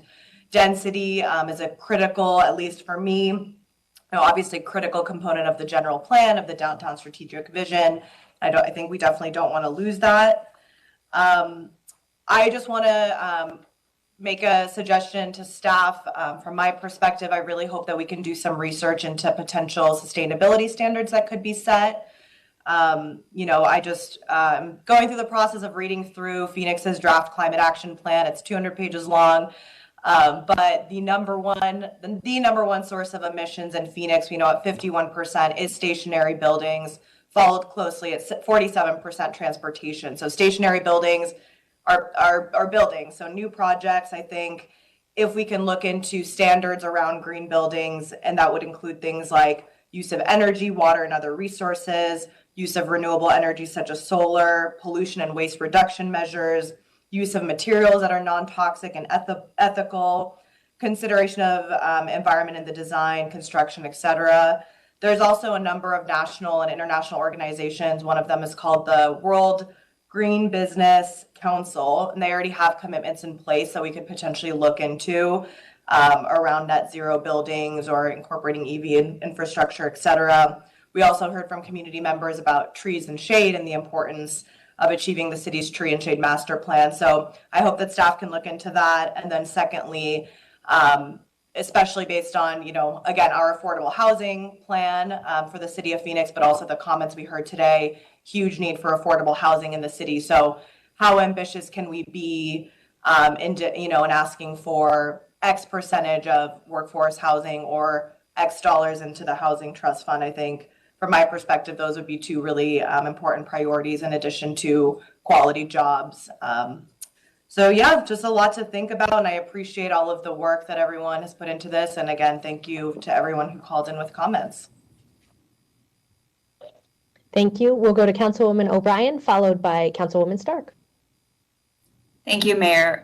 I appreciate the caller's comments as well. I have a question for Mrs. Mackey regarding the school district taxes related to GPLETs and how that works and how they are impacted. Mayor, Councilwoman O'Brien, beginning in 2014, the City Council at that time was very interested in ensuring that the school districts weren't harmed. There was some changes to legislation that happened with education equalization in 2009 that changed the guaranteed funding limit and the way schools were funded in areas with government property lease excise tax. And for downtown Phoenix, that is predominantly Phoenix Elementary School District and Phoenix Union High School District. So in 2014, staff began to work with the development community to have them come to a private agreement with Phoenix Elementary School District so that they could hold that district harmless in the property tax that they would lose related to that property and their guaranteed funding limit or their education equalization. So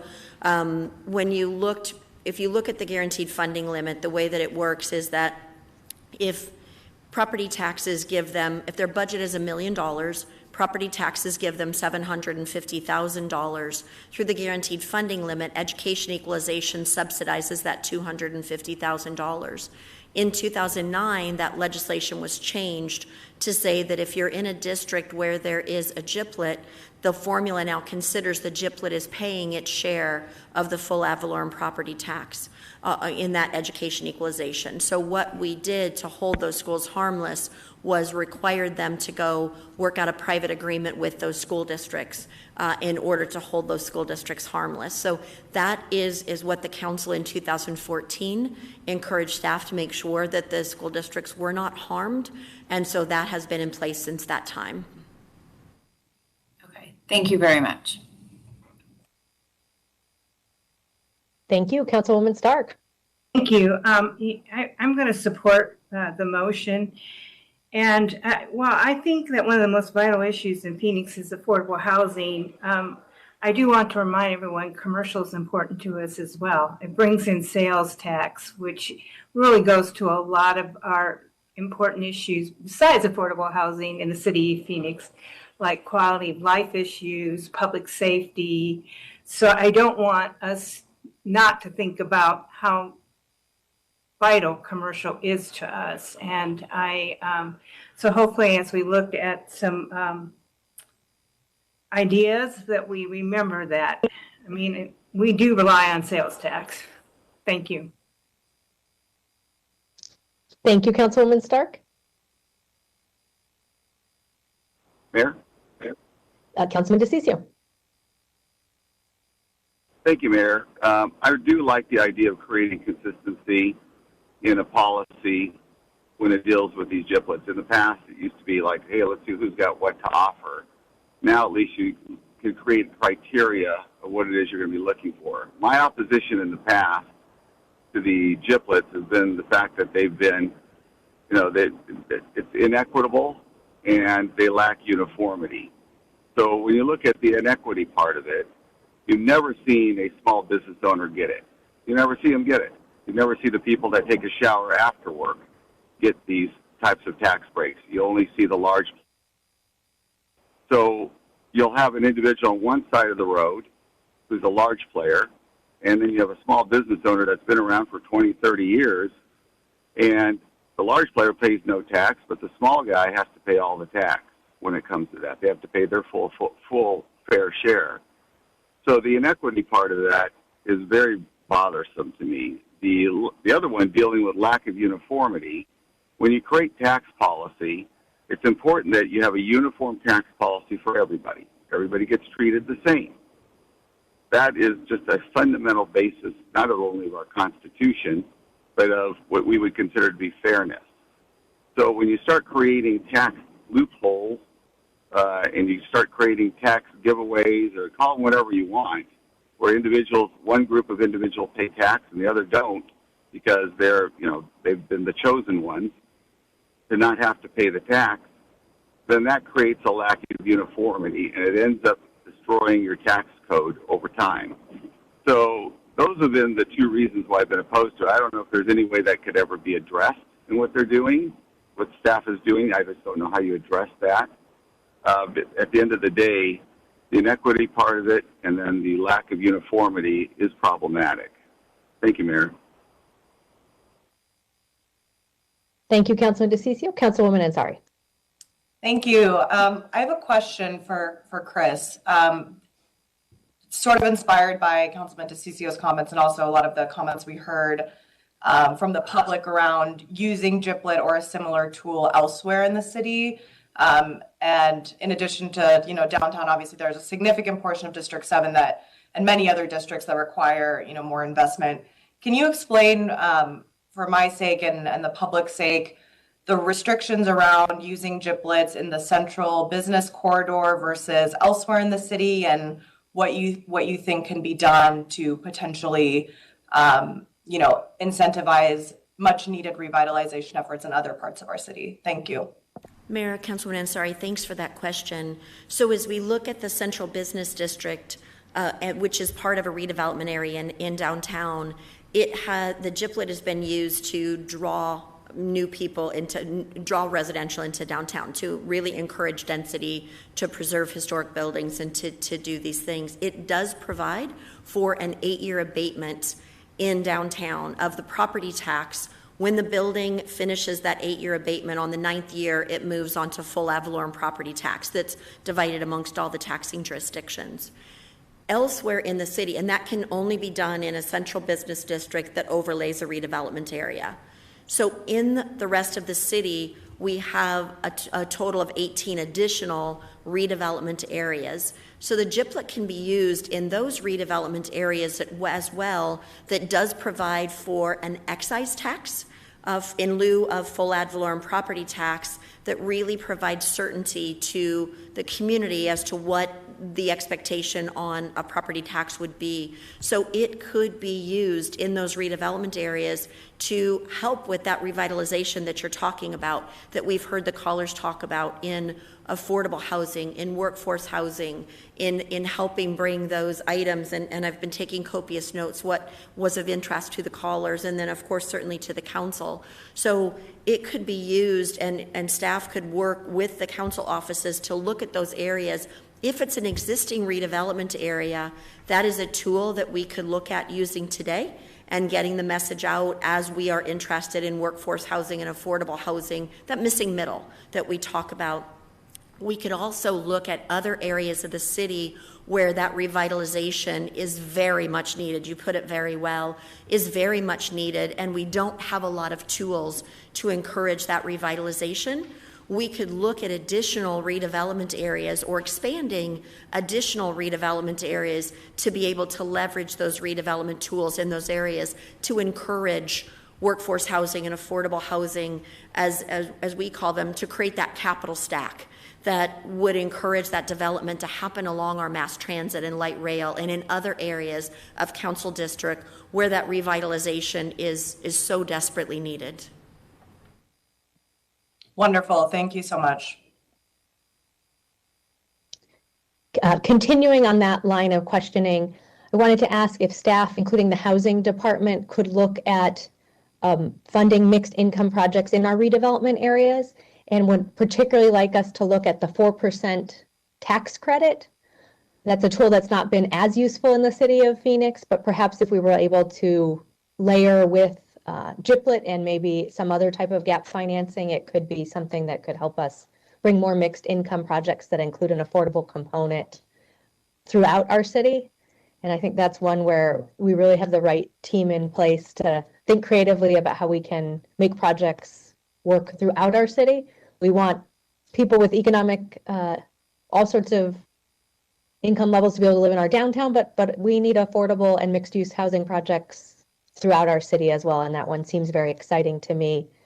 I'm also hopeful that Councilman Pastor's motion will give us a chance on housing projects to have a clear list of what we want to see from people who are coming forward with these projects, so that people who are looking at whether this tool makes sense knows what we need from a workforce or other housing component here, and that we can just make it very clear how we're using this tool. We want to use it in a way that is consistent with our state law and with Supreme Court decisions, but we have big needs to meet in this community, and challenges that we're up to. But I'm well aware we sit here in a week where yesterday the front page of the New York Times talked about the housing market in the city of Phoenix and the challenges we are facing, hot in multiple uses of the term.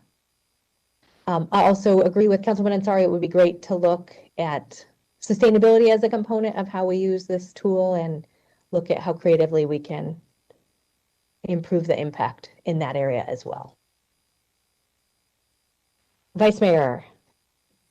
Thank you, Mayor. I'm going to echo a lot of what's been said. I think the public benefit is key here as we define it. I think it's important for us to think about all that we've gone through in the last year and a half, all the community ills, to think about jobs as folks are shifting their jobs, to think about healthcare, to think about food sustainability overall. So I think I didn't expect us to be taking action today. I still have a lot more questions figuring out what that public benefit looks like and what it would look like in the future. So just in regards to staff, I appreciate, continuing to work with each office and the priorities we have, especially obviously District 8, District 7. And I agree with some of my colleagues that looking at the expansion of other areas, if the intention for this can be more affordable housing or to deal with a lot of the community ills that are happening, I think it could possibly go in good direction. And so continue to have questions for staff, and I hope before we get presented with policies, we have the ability to get some of the questions that have been asked answered, and just I think that's just to staff to keep working with our offices to figure out what comes next. Mayor, Wonderful, thank you. Sorry, Mayor. Chris Mackey, please. Yeah, thank you.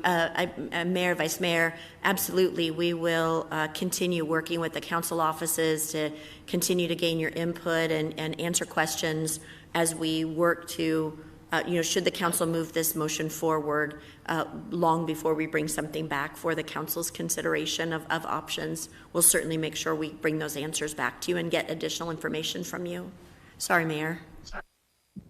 No, not at all. And I think a good point. So today is not a final policy adoption, but I think this has been useful direction. And so members of the public can still continue to participate in this discussions, and we can look at innovative ways to use these tools that can really move our city forward.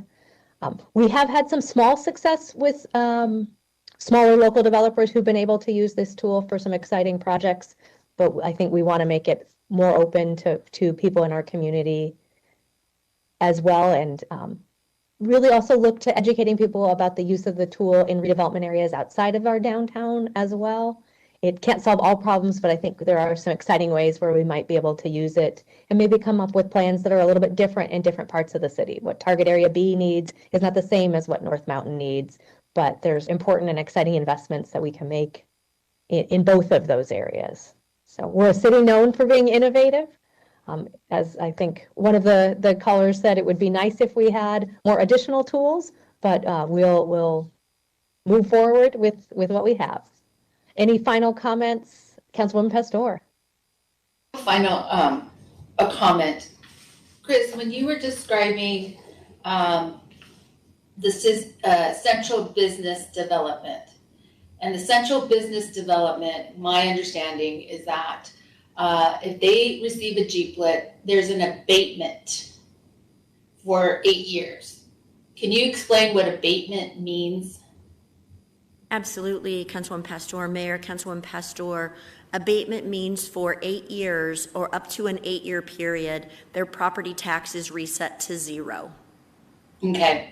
And then my understanding is in the other areas of, I can't remember the other districts. The redevelopment areas? Yeah, the other redevelopment areas, I want to say 8 or it's 18. 18. 18 redevelopment areas. What is there is what I heard is the excise tax. What does that mean? That's a great question, Councilwoman Pastor. So an excise tax is set it was set originally by the state legislature when the GPLET legislation was created. And what it does is instead of paying full ad valorem property tax, which is applied to the fair market, the full cash value of the property that is there, it has an excise tax that is applied per square foot depending on the type of development. So multifamily has a certain per square foot per square foot for development, office has a certain per square foot, and so forth and so on. Those are modified on an annual basis by Department of Revenue based on producer price index. So they go up based on the, kind of like almost like consumer price index, but producer price index instead. So what it does is to the development community where we're looking at this revitalization in these redevelopment areas, it provides certainty to the development community. They know over this period of time what they would be experiencing in property tax, as opposed to, as we remember from, you know, the run up in the before the Great Recession, where properties were increasing sometimes 100% in value in 3 months or 5 months or 6 months, and that's a hard thing for them to budget for as they move forward. This allows the redevelopment to happen because there is this known, this is what your property tax rate is going to be per square foot over this period of time. And so it's more certainty for the development community, and I think would encourage them to help meet some of the goals I've heard here today. Okay, so how I'll break it down, how I'm interpreting what you just said. The excise tax is a certain tax or a certain percentage of a tax on the property. It could be different between multifamily, office, and anything else. That tax is a certain tax that is over a long period of time. I want to say it's 25 years. Okay, it's 25 years, and that person or developer knows for the next 25 years they will pay this certain tax or this rate of tax. So that's the difference between the redevelopment areas, the 18 redevelopment areas, and the central business district, is that basically there's an abandonment for 8 years of no taxes paid on that piece of property versus there's an excise tax paid. It's a fixed tax for 25 years. And that's really the difference between the central business district and the redevelopment districts. Mayor, Councilman Pastor, you have synopsized that incredibly well. Okay. All right, thank you.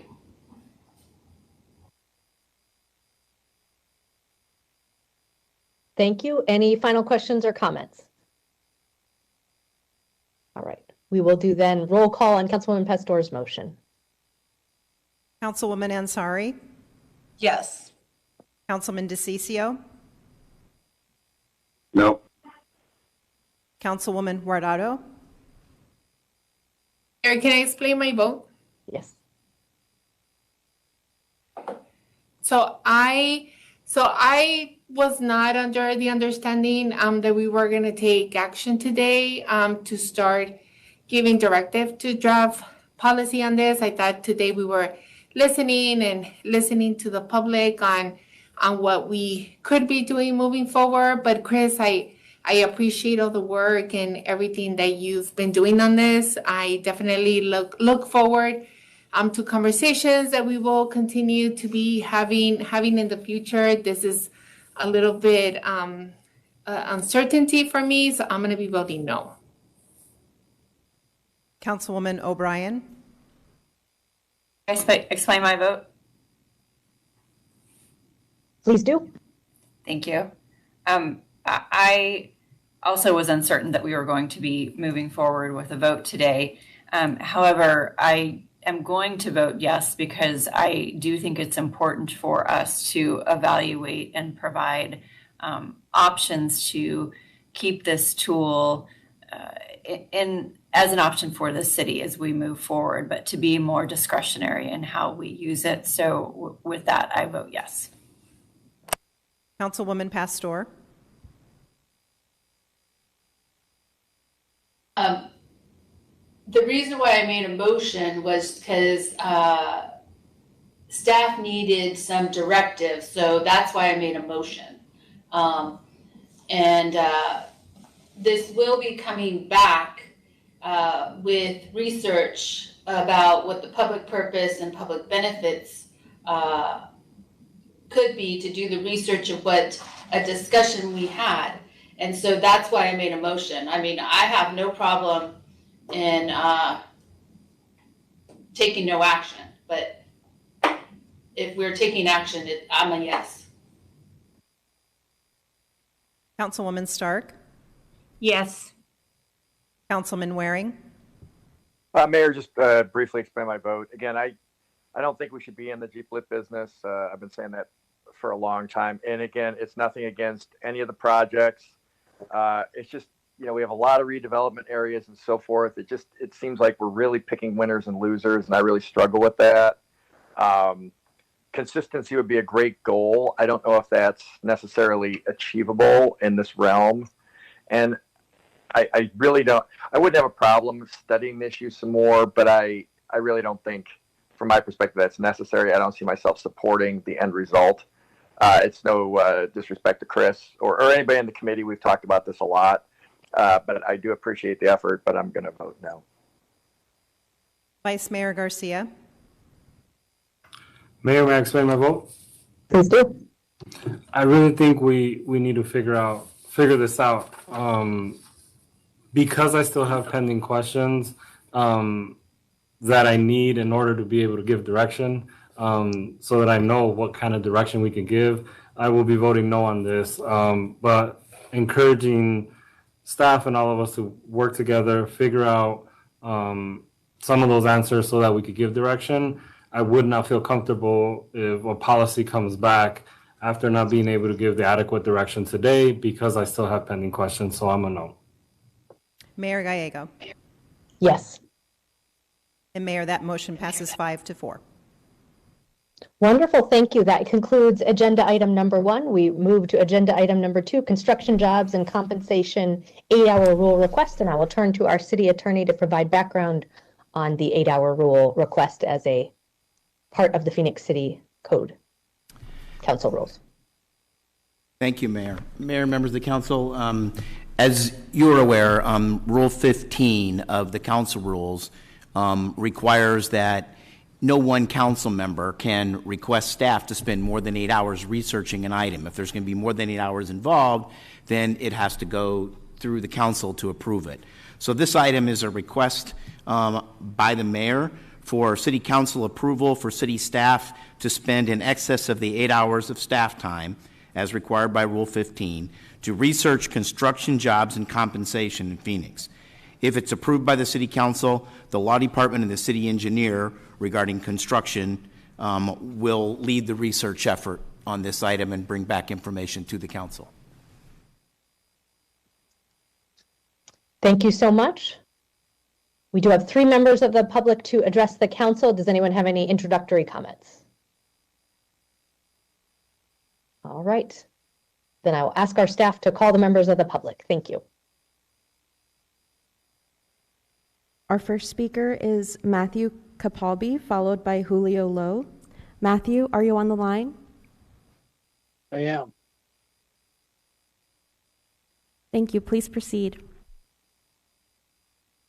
Good afternoon, Mayor and council members. It's indeed a pleasure to be here.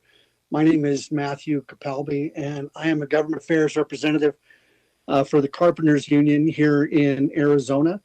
I know we've had this discussion before, but we have, of course, a new council member as well, with Council Member Ansari. I think the most important point that we can make regarding the issue of paying a livable wage for workers is that prevailing wage is a minimum wage for skilled labor, not unskilled, but skilled labor. People who have professional certifications that are certified by the Department of Labor, we believe is absolutely important on any and all public projects. Right now, we have a significant issue with unqualified labor that is doing public projects and costing taxpayers in the long run due to faulty and shoddy construction. And a lack of accountability of the contractors that often do this work. Prevailing wage requires a certified payroll and higher and better accountability of how the tax dollars are being spent. And we think it's a most prudent measure to work to keep our professional, qualified workforce here in the Phoenix area by doing City of Phoenix jobs, not by fly-by-night contractors that come in from out of state with questionable qualifications and certifications due to a lack of appropriate accountability and oversight, and then those dollars then leave town. So we think for the sake of our workforce and community, that we ask that you support a prevailing wage. Our next speaker is Julio Lowe, followed by William Ruiz. Julio, are you on the line? Julio is not on the line. Our final speaker is William Ruiz. William, are you on the line? I am. Can you hear me? Yes, we can. Thank you. Please proceed. Yes, good afternoon, Mayor Gallego and members of City Council. My name is William Rees, and I would like to speak on the Mini Davis-Bacon briefly. The Mini Davis-Bacon Act helped correct this market failure by reflecting local-based standards for wages, benefits, and training contributions in the community where a project is being built. The law ensures that the next generation of construction workers is trained, the current skilled workforce is retained, and the previous generation is cared for in retirement. For over 8.5 decades, the Mini Davis-Bacon Act has helped employers to invest in the human capital development of construction workers, promoting a skilled workforce that completes high-quality public construction projects on time and under budget. Furthermore, these benefits are not confined to the public construction projects themselves. The apprenticeship training that is incentivized and supported by the Mini Davis-Bacon Act and related laws carry over to private infrastructure construction projects because once a worker is trained, he or she retains that training throughout his or her career. Local economies benefit when construction workers can pay for their own retirement needs and the health care for themselves and their families. And we urge the City Council to please consider and support of prevailing wage ordinance. Thank you. Those are my comments. Mayor, William was our final speaker on this item. Thank you. Wonderful. Thank you. This is an important item. We want the people who are building this city to benefit from their hard work, and we want to reflect that we work in a regional environment and we need the best folks here in Phoenix. Oh. Councilman O'Brien. Thank you, Mayor. If this passes, will staff in their research be evaluating the cost as well to the city for monitoring, additional costs for monitoring the projects? Mayor, Councilman O'Brien, yes, that would be a logical part of the research. It would be to be as comprehensive as we can about the costs to the city to monitor any such regulation as the council would put in place. So we would do our best to kind of approximate what that would be based on the different types of choices the council might make.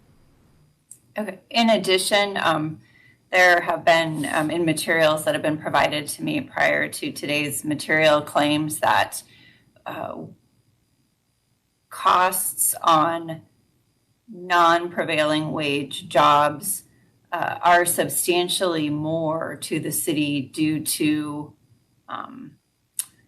a poor quality of work. So will staff additionally provide information related to what our previous jobs have costs and also if there have been issues around that? And I'd also like to know what kind of clauses are in our contracts that hold our contractors responsible for the work they do. Mayor, Councilman O'Brien, yes, on the clauses, we can look at it. As we haven't had experience with prevailing wage or non-prevailing wage in the city for our own projects, I'm not sure how much research from our own we can, but we can look at other cities' experiences. And I guess we could also compare, as best we can, our federal Davis-Bacon programs versus non-Davis-Bacon. Perfect. Thank you so much, Mr. Zuercher. Councilwoman Stark. Thank you. So if this 8-hour rule passes, we're going to make sure we have the stakeholders involved on both sides. Mayor, Councilman Stark, if that's the direction of the council as part of the 8-hour rule to hold stakeholder meetings, we can do that. It would be helpful if the council would identify what the expectation for stakeholder involvement is of staff versus expectations for the council as a body. Yeah, I think somehow we have to incorporate this in if it passes. I think there's a lot of people that are interested in this issue on both sides, and perhaps that can be led by Keeney's staff. I don't know if it's more a legal issue more than it is construction issues. So I hope if the motion passes that is made that they'll include that in the motion. Thank you. Thank you, Vice Mayor. Thank you, Mayor. I just motion to approve item 2. Second. Thank you. We have a motion from the Vice Mayor and a second from Councilwoman Ansari. Councilwoman Gordado. Yeah, I am definitely excited for us to start looking into this. I know that we've been through this process before. Unfortunately, last time we were not able to do the 8-hour rule. I know that stakeholders meetings have already happened around this issue. I don't know who has the notes from all of that, but maybe we can pass those notes to the new council members of the meetings that did. The stakeholder meetings that did happen. I know Councilwoman Pastor was part of those, a lot of those meetings, and so was Councilwoman Stark. So maybe we can, whatever we do have, we should pass around. I don't think we should continue to delay this, and I definitely support the motion and the second, and we continue to move forward with this process. We need, we're investing a lot of money into different programs to incentivize people. And we just need to make sure that we continue to promote good jobs in the city of Phoenix, and that we're able to value the workers that have this trade, that do this work, and that we're able to pay them what they deserve for the work that they do. Thank you, Mayor. Thank you, Councilwoman. Councilwoman O'Brien. Councilwoman Pastor was before me. Okay. I just wanted to second Councilwoman Stark's motion to include stakeholders. Yes, being new or to the council, I am not aware of what stakeholder meetings have occurred, but I would want to ensure that they are with our community work, both with our workers, the unions, as well as our those that would be impacted, the businesses, so small businesses, large businesses. So I'm happy to look at the information that is available, but given we're voting today, I would like the direction to include those stakeholder meetings. Thank you, Mayor and Councilwoman Pastor. Councilwoman Pastor. Ed, you mentioned Davis-Bacon, and I think it's fine to look at Davis-Bacon, but we're comparing apples to oranges because we're looking at city versus federal, and federal requires a lot of paperwork and points of making sure that things are in line. We're different from the federal government because we're the city, and we probably, depending on where it goes and lands, in the future, we could probably put those guidelines around this ordinance. And so I think it would be a little bit different in looking at the Davis-Bacon and what the requirements are versus the city. So that's fine. Secondly, I think it's been a year to date, or will be a year to date. I was the one who, along with others, asked for this to be placed for a vote last year. And in the process of doing it and getting it to the agenda, several colleagues of mine asked me to have stakeholder meetings needed to be done. So there were stakeholder meetings held. I believe what's here today is just to get the 8-hour rule.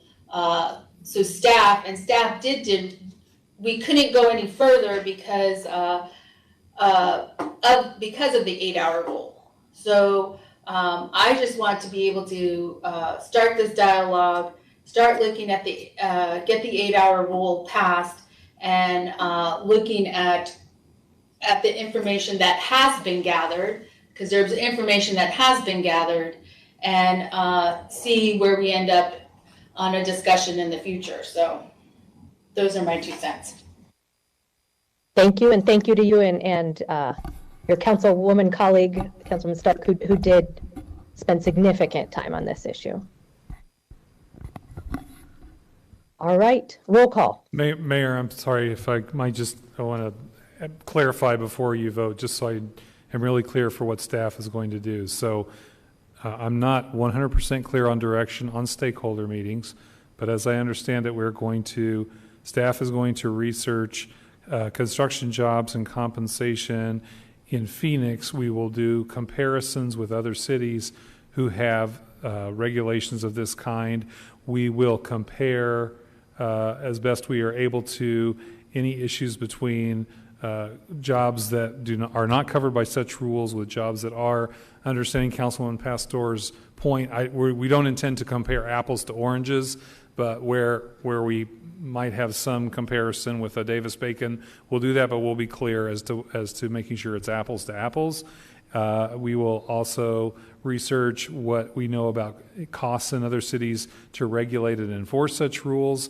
But I would like to get some clarification on stakeholder involvement, because I'm hearing 2 things. One is we are okay with just going from the notes from previous stakeholder involvement, and another is a request for us to do current stakeholder involvement, which would include unions, workers, and affected businesses. So it would be helpful to be really clear so we can meet council expectations about whether we should do stakeholder involvement over the summer or wait until after we come back with the next report to council.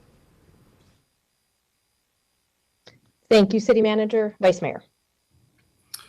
Thank you, Mayor. As the maker of the motion, I agree with Councilman Guardado. I think we've had some of those stakeholders. I think this is time to just construct a policy and then figure out, what happens next.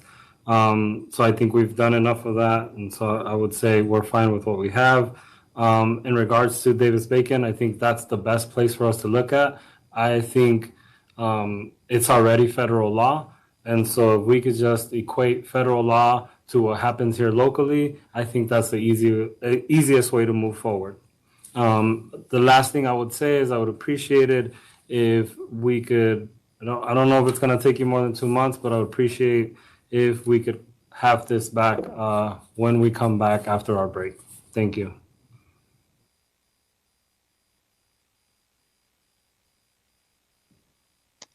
Thank you, Vice Mayor. And I would propose that we do some legal research and that the council get briefed in executive session on current state and federal law.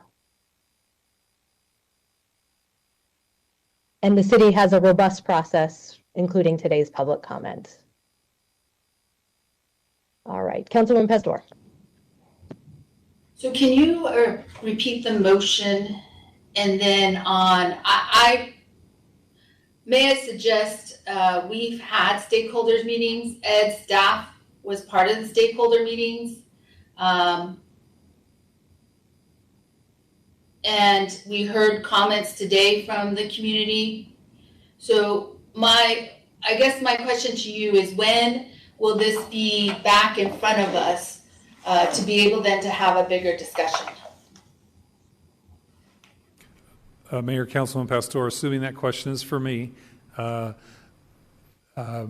we would intend to come back to the council as soon as September. You have, of course, it would be set by Mayor Gallego as to which policy agenda in September or October, but we would intend to do the research through July and August and be prepared to come back to the council when you return from the summer recess as early as September. Okay, thank you. I support Vice Mayor Garcia's motion and comment. Councilwoman Ansari. Councilwoman Stark was first. Councilwoman Stark. Yeah, thank you. I just wanted to make sure for the record, the meetings that we held, Councilwoman Pastor, you and I were on together, we did not have any staff in attendance because of the 8-hour rule. You're absolutely right. Yeah, I just wanted to make sure that we got that on the record. Okay, thank you.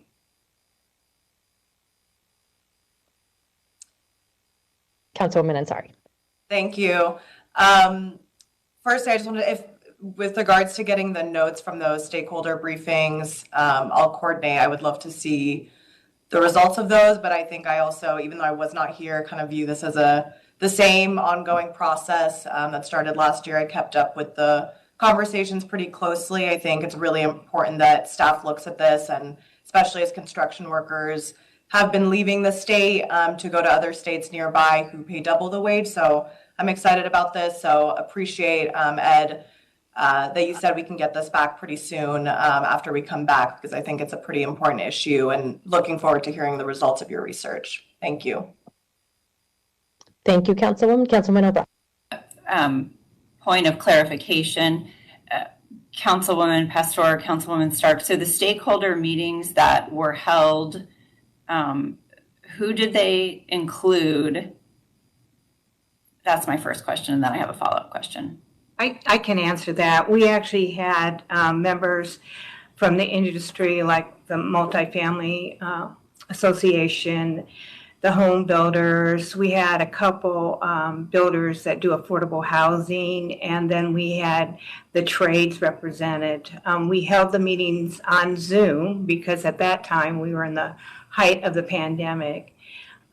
So it was pretty balanced as far as representation. And were any staff members available or at those meetings in attendance? No, because of the 8-hour rule, we did not have staff there. So the notes that are available are from you and Councilwoman Pastor, or they're recorded? I think we recorded the Zoom meeting, so we'll get those. So then another question, Mayor. So will then staff be watching those stakeholder meetings as part of their research and policy development? Mayor, Councilwoman O'Brien, yes, if those are made available to the council, we would have staff watch those as well, if they haven't already. I don't know for sure, but we would want to know what those say as well as council members. Okay, thank you.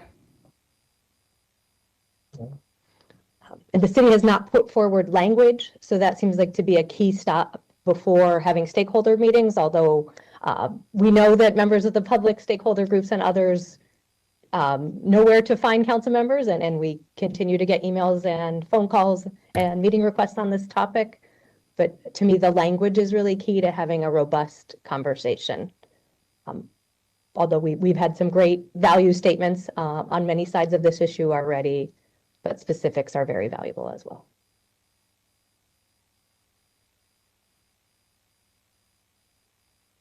Roll call. Councilwoman Ansari? Yes. Councilman DeCiccio? No. Councilwoman Guardado?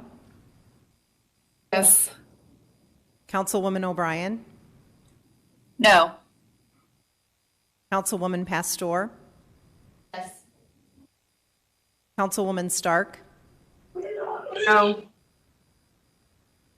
Councilman Waring? No. Vice Mayor Garcia? Yes. Mayor Gallego? Yes. And Mayor, that motion passes 5-4. Wonderful. We're looking forward to continuing to talk about this very important topic in the fall, and thank everyone who's participated today. We're going to do some very important work over the summer and have a lot in front of us. With that, that is our final agendized item of this policy session. We are adjourned.